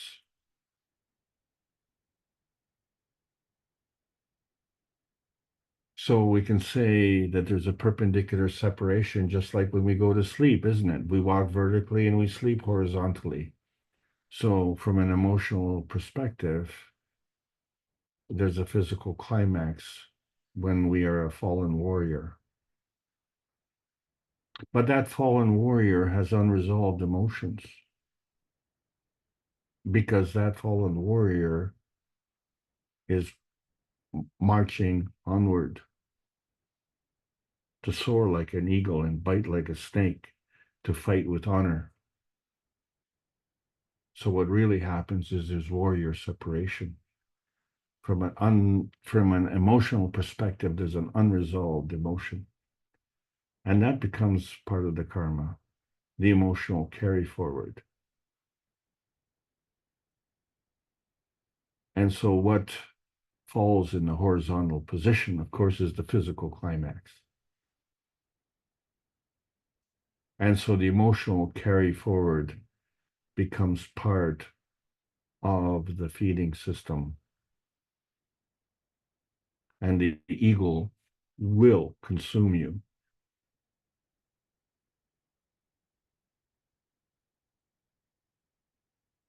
So how does this affect the soul positioning? So we see that the soul of the man has a containment within the physicality of the brain, which is functional when we are standing, or shall we say, when we are alive. And the mind carries the emotion of the soul of the man. But the soul of the body has an emotion. And that emotion is contained with the physical body. And so that is representative of the DNA positioning. And so the DNA positioning has a different intent, and it's reflected in the GANs. So when we look at the containment of the physical body, we find that the skin is the nanocoating. And within the nanocoating is the GANs. So within our skin is the GANs. And when we look at an X-ray, we can't see the GANs. We can't even see the blood. But what we do see is the physical structure of the bones. So what we don't see, of course, is the emotion. So the GANs has an affinity to the emotion. But the GANs emotion is tied to the soul of the body. The emotion of the soul of the man is different, which is why it's in a different position. And so when the soul of the body goes into its horizontal position, because it is now a fallen soldier, the emotion is unresolved. It has to decide what to do. So when we look at this y-axis transition, we find that the nanocoating is of a higher energy state, but it actually is visible in its physical state. And so the skin is like that as well. And the skin contains the GANs. So the GANs, as we see in the cup of life. And when that cup gets broken, the GANs get spilled all over. And that GANs is also physical. So there's something else that is affecting, and that is the emotion. So the GANs has an affinity to this emotion, and that emotion is specific to the soul of the body. It is also tied into the physicality of the earth. And so the earth itself has its own fields, its own nanocoating, its own GANs, and its own emotion. And so our existence here has to take that into account.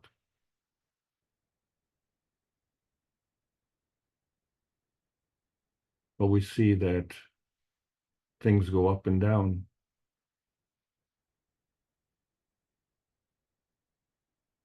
Soldiers stand, soldiers fall. What does the emotion do? Well, think about it. When you're driving in the car, you're moving in one direction, but the foreground objects are moving in the opposite direction. And how far, when you're moving, do the objects move? But there are other objects in the picture, and their movement is undecided because it's all dependent on the perspective.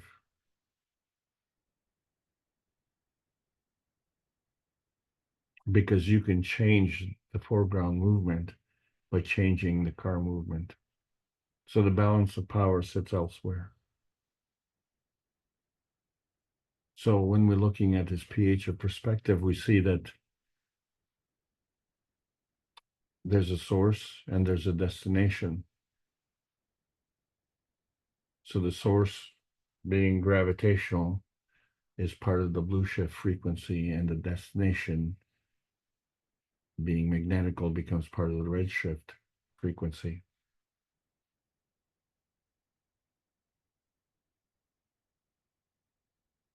And of course, we've seen with the quarks, they can go up and down, or they can be strange. But the thing is, they can be more intense or less intense. A lot depends on the mass and the volume and the susceptibility. So when we're looking at the plasma shift, so we have to understand that the GANs and nanostate, although they're in a plasmatic condition, are actually physical. And so in that regard, they are part of the matter state. And so the matter state actually has a plasmatic aspect to it, which is non-physical. In other words, it's an energy state, and it is physical. In other words, it is a physical state. And there are transition states in between where you can transfer the energy from one to the other. And so this motion is totally different from that of the plasma state, which is actually composed of an interactive energy transfer state. And since the higher energy feeds the lower energy, the plasma state is the gravitational. So the lowest energy state being magnetical, being the physicality. So if the soldier has fallen and has lost his physicality, and the skin is no longer having its nano quality of being a superconductor at room temperature, and the GANs is spilled out, where is the grounding? Where does the blood go? It goes into the ground. It becomes part of the redshift, doesn't it? and turns our blue planet red. So we lose our grounding. What happens to the emotion?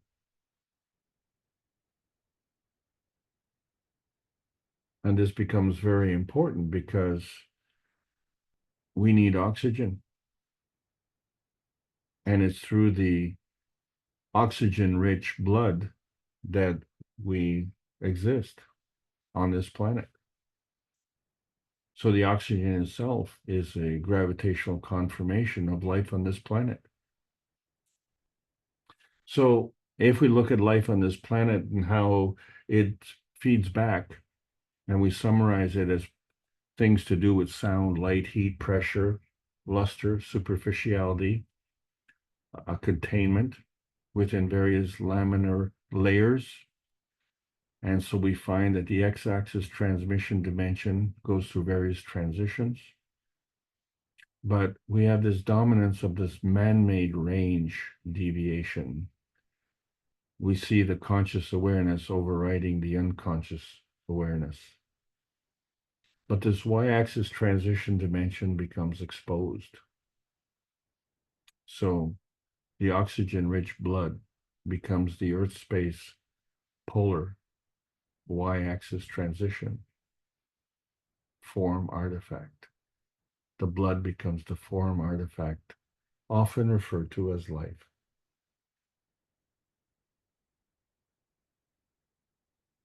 And what is the eagle's gift? Well, you see, the eagle's gift operates by a different set of rules. I am already given to the powers that rule my fate. So there's no reason to go to war. There's no reason to fight. There's no reason to have conflict. I want nothing, so I have no needs. So my self-containment is complete. And your self-containment is safe. I don't need to steal it. I have no thoughts, so I may see.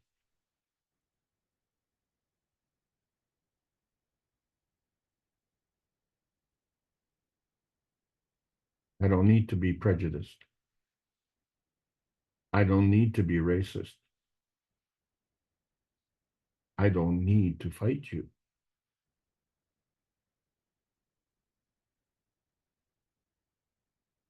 I don't need to be terrorized by you either. I don't need to be fearful.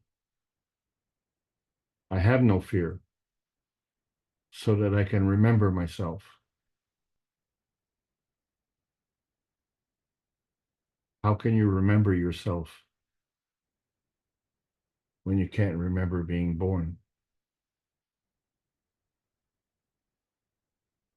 Where were you before you were born? And where will you go after you die?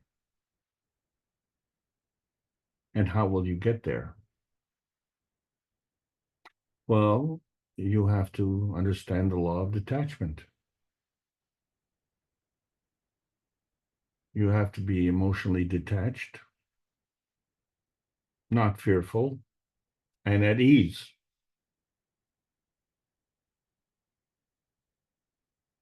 Why? To soar past the ego and be free.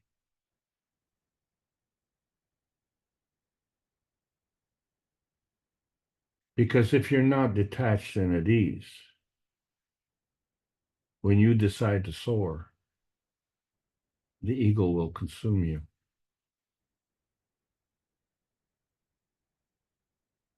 And while you're in the heat of the battle and you lose your physicality, are you ready to accept the change of plans? Or will you be consumed by the ego or bitten by the snake? So do we understand the rules of the laws of detachment Or how about these other rules where you have the universal law of interdependence,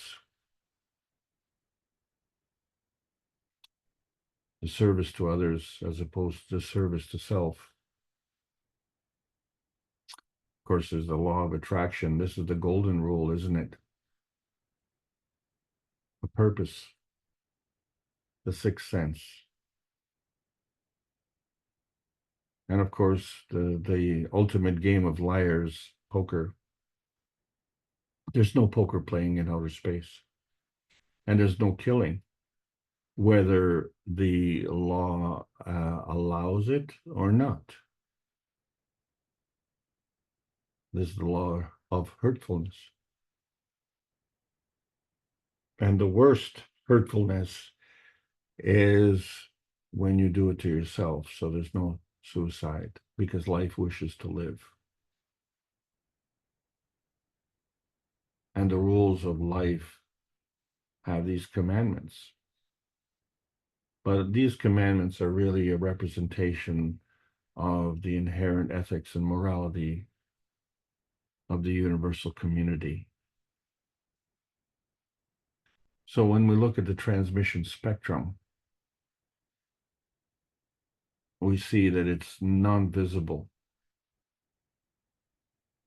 that the manifestation of this non-visible viral spectrum is actually a transition of the visible transmission spectrums, where you can go from one spectrum to another spectrum based on susceptibility, which takes into account the surface superficiality versus the internal substance, the physical superficiality versus the plasma substrate.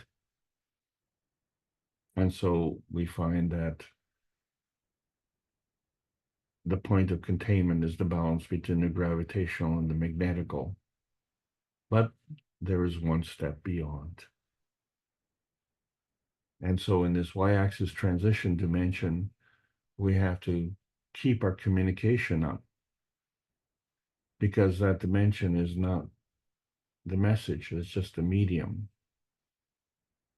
And so our antenna has to stay within the range transition so that we can get the message, so that we can release the binding energy, because that precedes the retrieval of the beneficial energy. We can release the field, because that precedes the field capture. We have to give before we can take. We have to emit before we can absorb. So this is part of motion, and motion cannot exist without coexistence, because motion is a product of existence. Motion and coexistence reside in both matter states.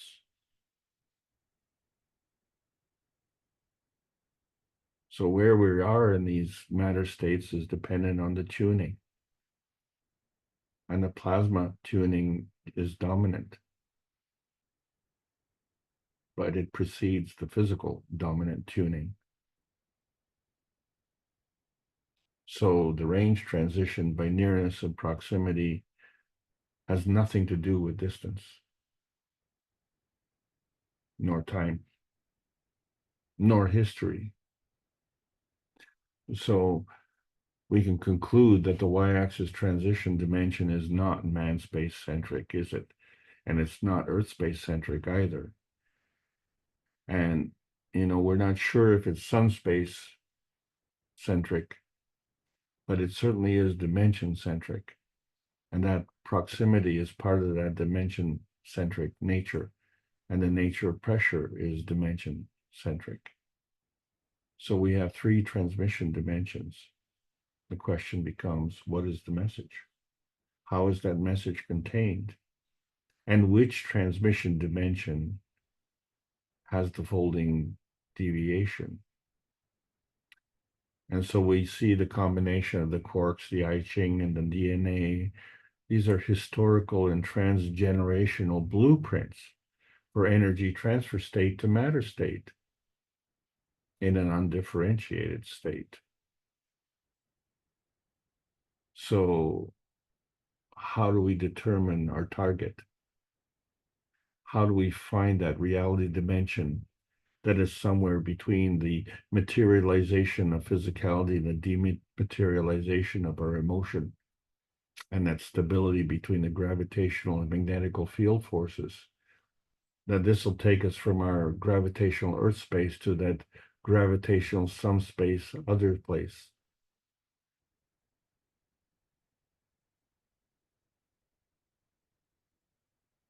So we find that the matter plasma dimension involves both the physical and the plasmatic state.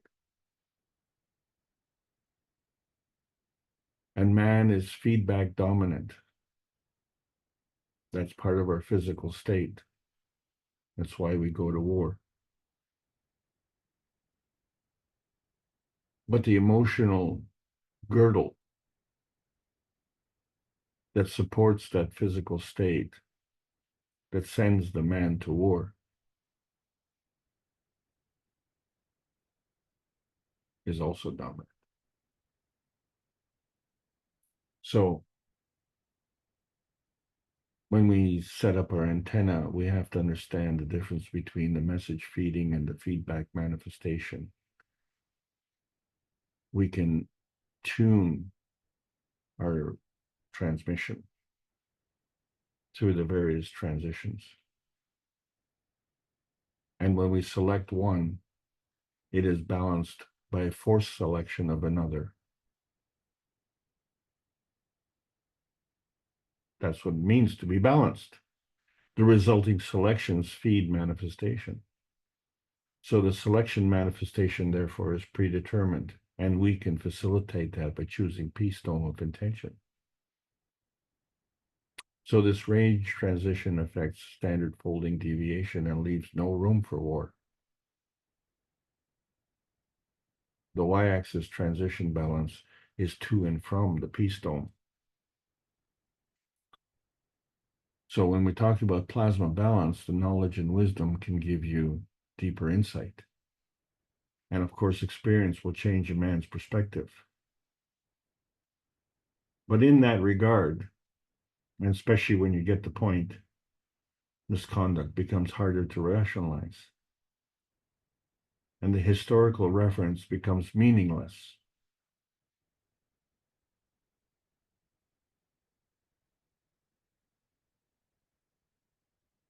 So does revenge. The pH balance becomes the polar balance.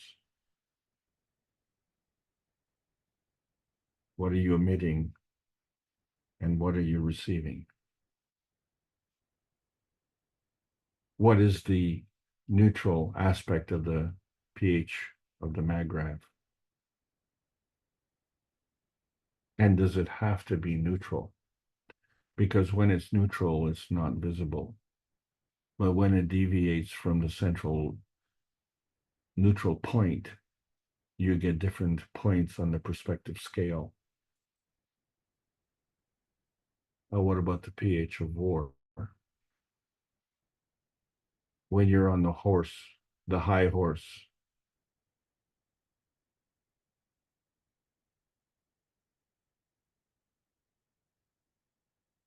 or when you fall off the horse. And many warriors discover too late.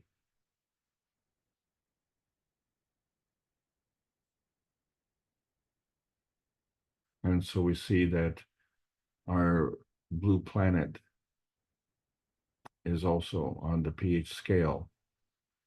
It's the bloodletting that turns the planet red.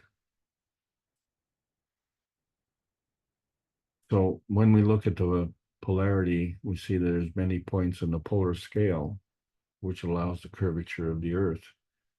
And of course, there are two poles. It's a two-way street. A two-way street is the balancing of peace. And as you can see, there's many points on the dove. Beginning in July, we are doing the transmutation test for the next 4 months, preparing knowledge seekers to do the transmutation, which involves the understanding of the relationship between the physicality and the emotion. And it's for this reason that the Keshe Foundation is assembling research teams to understand that the Keshe technology has to do with the space program, because there are no wars in space. There are no spear chuckers, and there are no ambulances, and there are no churches or judges. We are in the post-March 15th era of 2024, and we can make a new selection process, looking for that graceful inner space, that greater oneness that transcends the limitations of nuclear science.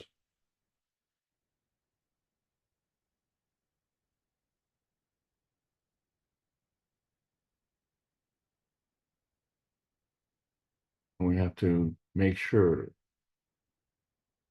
as all technologies are confiscated by the military for 544 weeks in a row, we have been transmitting the knowledge seekers workshops, conveying the teachings of the Keshe Foundation Spaceship Institute, teachings on plasma science. So we welcome all the beautiful knowledge seekers learning about the new selection process of the new plasma science. And it requires a world peace treaty. So sign it quickly, sign it urgently, sign it with a pen, sign it with your soul, and sign it with some true emotion,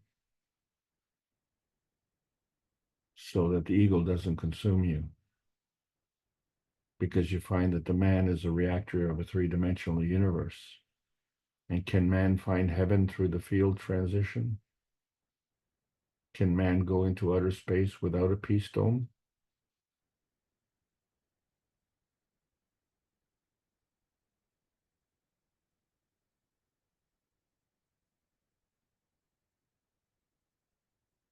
So we're mining the transition dimensions of truth and history.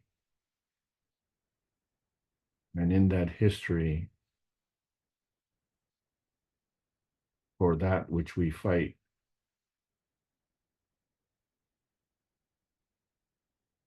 is that really necessary?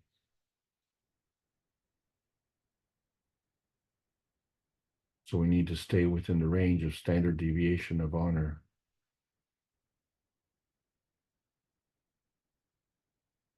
There is no glory for the soldier of fortune. Detached and at ease, the phoenix is rising above the emotions of the physical transmission dimensions. Plasma science needs to be delivered daily via the Peace Dome in exchange for peace on Earth. So welcome to the new outer space age. That's the end of the lesson. Thank you all for listening. Thank you, Alex, for delivering. Hopefully we absorbed a bit more of this vast universal knowledge. And let's see if anyone has a question or would like to raise a point or take an exception to what was said.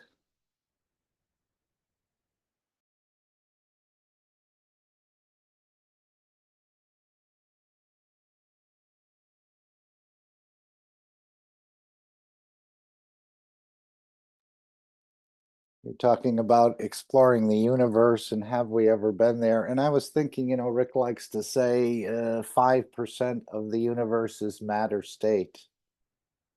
So if we're going to explore the universe and the beauty of the creation and the rest, I don't think we'll do it in the matter state. 95% of the universe is the energy dimension. So if we want to go from matter state to matter state because we're so physical, I think we're going to limit ourselves in exploration of the creation. And so this energy dimension becomes quite important. Both are important. And again, you can stay in the matter state as long as you'd like, but I think you'll be limiting yourself in the knowledge and the interaction of entities that are in the energy dimension, which is probably as you say, 95% of the universe in the energy dimension. If we go from here to another planet after that, we're still in the matter state, more or less. But I think we can stay here on this planet, extend our physicality, and explore the entire universe using our energy dimension. How do you feel with that, Alex? Or because we're so physical, we have to go from matter state to another matter state? I think we're going to miss a lot of the interaction and the beauty of the creation. No, I think your assessment is quite brilliant. You cannot manifest without an environment. And as such, you know, when you have the sudden shock, say as a soldier, you know, all your emotion is wrapped up in your physical assemblage, ready to attack, and then suddenly your plans change. Your emotion becomes unresolved, and at that point in time, you're not at ease. In fact, you're quite distressed, and that is the food for the ego, and that's the problem. If you want to transmute, you cannot do so in a distressed state. You have to be detached and at ease.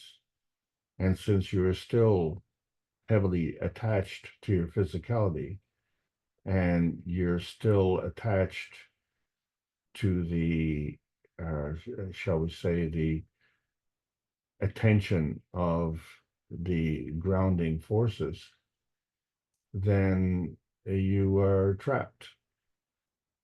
And this is the dilemma for a lot of souls, and why it takes so long for them to graduate, if you will. And you know, each soul is on his own path, but each soul has also a purpose, and each of us is a teacher. And so sometimes the way we teach is by example. And so it's really not appropriate for us to judge, to say, well, if a soldier perishes in the war, that soldier will have an unresolved conflict, because that soldier could have very easily a resolved issue, because the actual slaughter of his physicality may be the release that he requires. And it will be a welcome thing, because it will be a freedom, a breaking of the bondage of the eagle's bondage. And so the eagle's gift is that when you achieve that, well, then you're free. But until then, you are food. So we individually, in our soul intentions, have that control, and we need to recognize it. And that soul dimension transcends the matter states. Right. I think you could, you know, observe the matter state, the 5% in the energy dimension, and you can interact in the 95% as an energy. But if you're in the matter state, I think you're confined to about 5% of exploration. So we're going to have to use this energy, I think. And again, it's an individual choice. If we're going to really become passengers of the universe or interact with the citizens of the universe. Some are in the matter state, but most appear at this point of my understanding to be in the energy dimension. I don't think the creator's in the matter state, although does manifest in the form of Mitra, but the creator is in the energy dimension for the most part. And there's probably a lot of entities, again, 95% energy, 5% matter state. So I think we're going to be using the matter state, and we can do it all from here. This is the beauty of it. You don't have to physically die, and you don't have to leave the planet. You just expand your energy dimension, and you can interact right across the universe. This is what it seems like to me. Anyone else want to make a comment about that?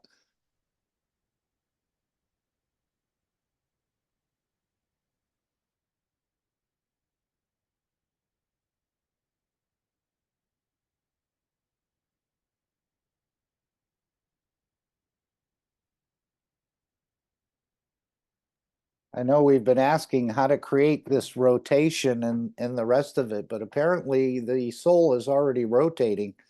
And I know Mr. Keshe was saying that they're going to bring in systems to match that rotation, at least on the outer boundaries.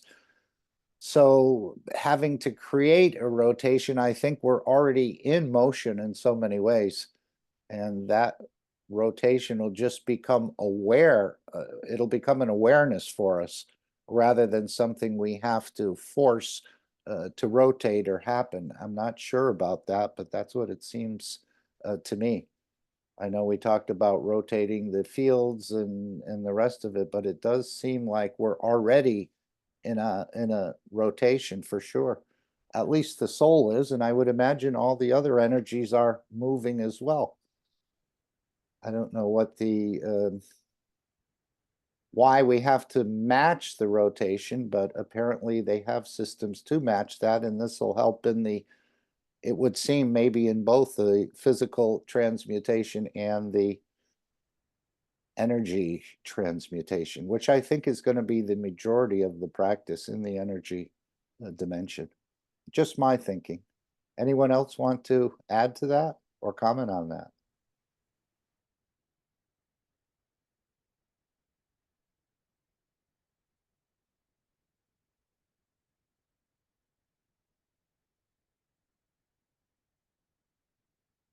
So Mark, I would like to thank everybody for allowing me to make these presentations. We're trying to make some points, and these points have to do with the fact that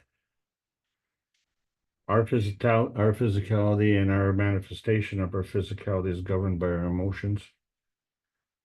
And we need to understand what it means. So for instance, we cannot force our way into the transmutation process. And we cannot do this by lording. It has to be done skillfully and in a welcome manner. And that has to come from within the individual. And each individual has that capability. So, you know, we really have to ask some really, really tough questions. And when we come up with those tough answers to those questions, then we will see changes afoot. So the thing that all of us as knowledge seekers are starting to realize is that what we've been doing in a transgenerational manner has not been working. And why are these transgenerational bindings being carried forward? So the exchange of energy isn't just from our immediate presence, but it also comes from our history. And we don't need to hang on to that because life is for learning. And so this is our little garden of learning. And one of the things on a personal note that I've noticed is that in the process of reviewing all the mistakes that I've made, it shows me all the things that I needed to learn. And as dismayed as I am about these mistakes, by detaching the emotional aspect of it and saying, my God, how stupid you were. into saying, thank you very much for teaching me. I'm very grateful so that I don't have to do this again. And then we have to become even more skillful. And this is a challenge for all of us because now we have new frontiers. We have new visions. We have new hopes. And we have a new understanding of what life is all about. And can we fully understand it? I don't think we have the skill set developed. We have the skill set inherent in our genes, but we haven't developed it. So we need to practice, to repeat and review. And this allows us to become better, more qualified. But do we do this with the specific purpose of getting better, or does it just become a process? And it's very easy in that regard just to think good, do good, and be good, because only good comes from that. And this is everything what the Creator creates. Everything the Creator created is good. So if we understand that and come together with that, then we can become at one and at peace with that of the Creator. And we have nothing to fear. We just need to be detached and at ease, and then we can soar and be free. Thanks, Mark. Thanks for coordinating us here. No problem. Anyone else want to bring anything else?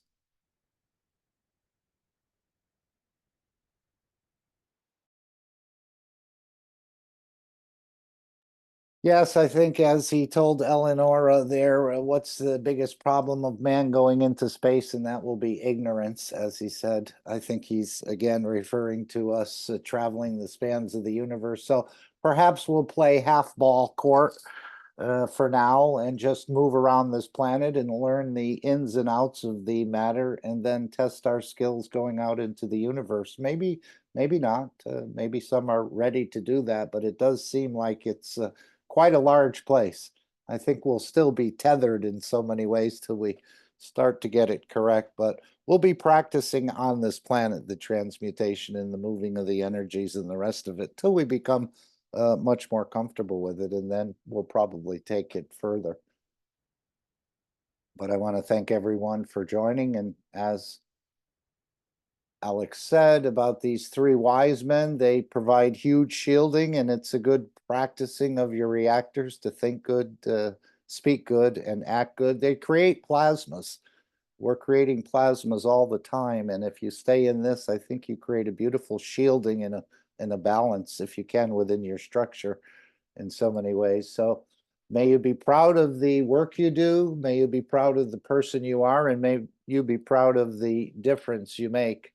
It does seem like we have quite a ways to go, but I think as these systems get rolled out and certain other things come into play, we're going to see quite a pouring out of all this knowledge and technology simultaneously around the planet. And we're all, in a way, cheering it on, following Mr. Keshe and trying to understand the teachings and being part of this.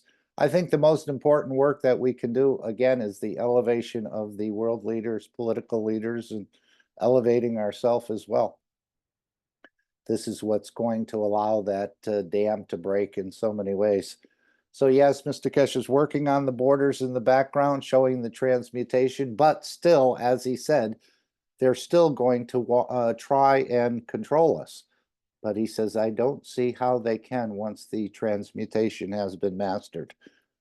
And again, if you're being sought after, one day you can be a Chinese man, another day you can be an African, and the next day you'll be an American. It'll be almost like catch me if you can. And this is where we're heading into the opening up past the matter state. As he said, we're opening the mystery of the matter state of entity to its energies. And again, it's for you to find it within yourself and apply it and trigger it. And of course, he has systems to help us do this as well. So we're in a win-win situation, better than we've ever been on this planet. And we will see the change. It's already here, as Mr. Keshe said, but just a few more things have to be added, or a few more touches. And we're going to play a new tomorrow when we conclude in the, and then the final disclaimer. But this is the idea of all entities, all created beings in the universe will have the capability to transmute between the dimension of energy and the dimension of matter state as you choose. Thanks very much, Mark. Take the screen. I have to go into the background. Here we go. I should have taken that screen already. Okay, let me just see here with this new. I'm just looking share. Okay, let's try this. We'll continue that and we'll go here. And again, this is what I was reading from here. Sorry, I hadn't taken the screen. That's happened a couple of times, but just wanted to show you that. And thank you all for carrying a small corner of this very, very large carpet. Anyone else want to add anything before we go to our final video and final disclaimer? Let's see if we can bring this up. I know sometimes this video doesn't always play. Okay, there, it looks like it is. Let's go back to the beginning again. And again, this was delivered by Mr. Keshe. It was made by Lisa, but I think it was in maybe 21 or 22 in this meeting where Mr. Keshe at times used to come into this meeting. I'm sure he's still here on the energy dimension, but he used to deliver some beautiful words and concepts for us to understand more.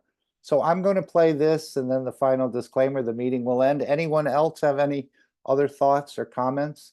Thank you all for being here again and understanding this more. There's only going to be a few percentage initially that will understand this. I think I heard Claudia saying that Mr. Keshe was teaching to 1% of the people, and then we will expand that to the others. As we understand more, we'll be able to be there to share with the others who need to learn this process.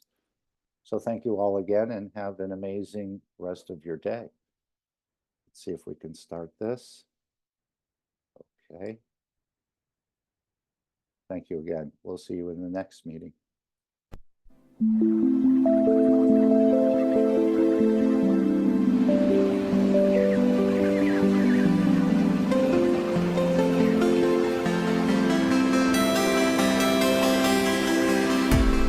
In the world of creation, we had the two extremes, except in the case of the creator Anitra,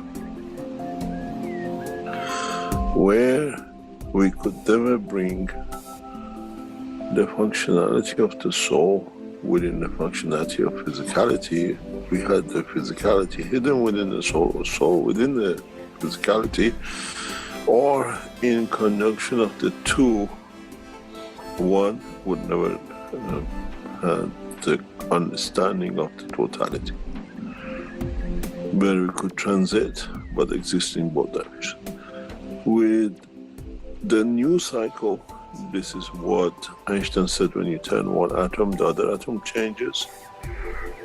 This new dimension will blow that field which commonly exists between all the cells of the universe into that position, which means all the created things, as a gift from the creator in a way, become able to transmute between the two dimensions. There's a reason for this, and it's taken a long time for it to be done, and it has reached its pinnacle, and it will be completed. It's already in the process of being completed.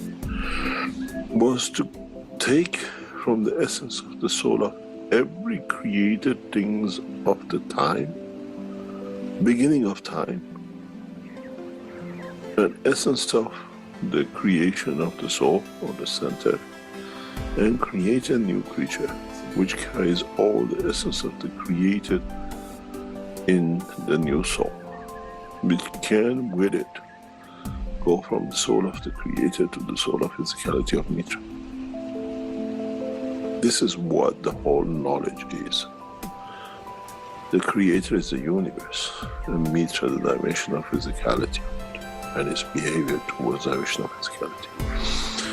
And with a new system, every creature in the universe will have the understanding of the capability to transmute between the two. This has a lot of implication for all races in the universe, because now they all become the same. In the coming time, we will see even change in the position of galaxies, position of universes. Many systems will move due to the changes which has been brought. Man doesn't have that knowledge as such to monitor, but we'll have the knowledge to see, we'll have the time to see that with the new fields, as we call it, a lot of things will move in the right position to keep that ability to change between the two. That you don't need to kill to keep the physicality going, you don't need to steal, and the soul does not need to be engaged or to escape, to be out on its own, to be able to confirm its existence. And this this process will complete very soon. That the whole of universal community will be able to have the benefit of the two, both in the dimension of energy or matter, which never existed.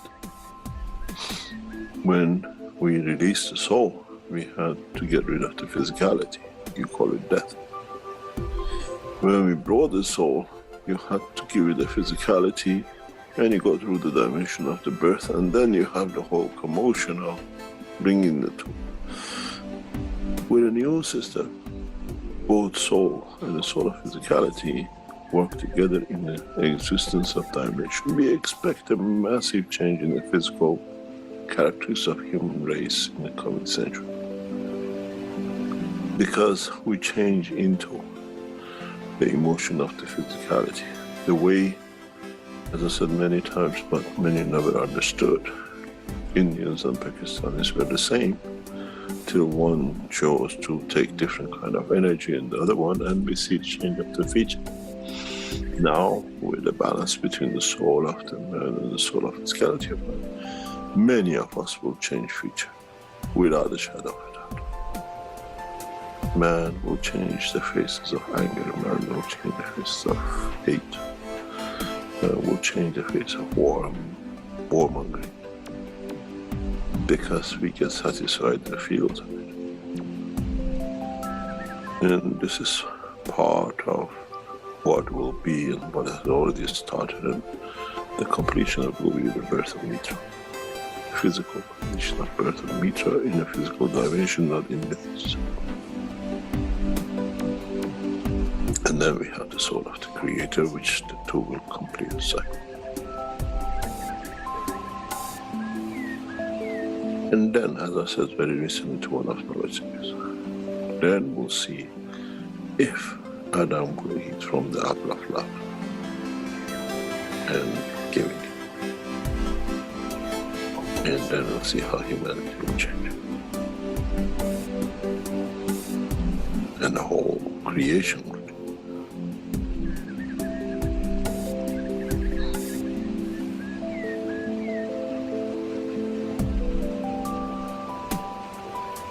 We are at the verge of that change.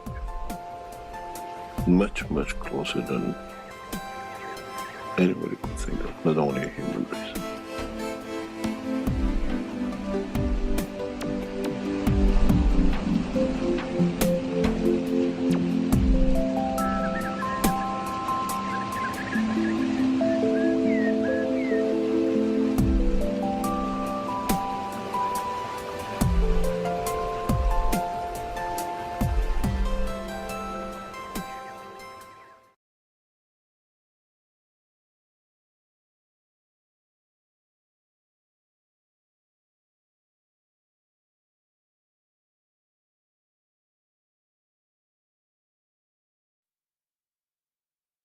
Disclaimer. The information and education material Enter contained prompt here. herein is meant to promote the general understanding and Okay, it can dialogue be of that GAN's hard. processing.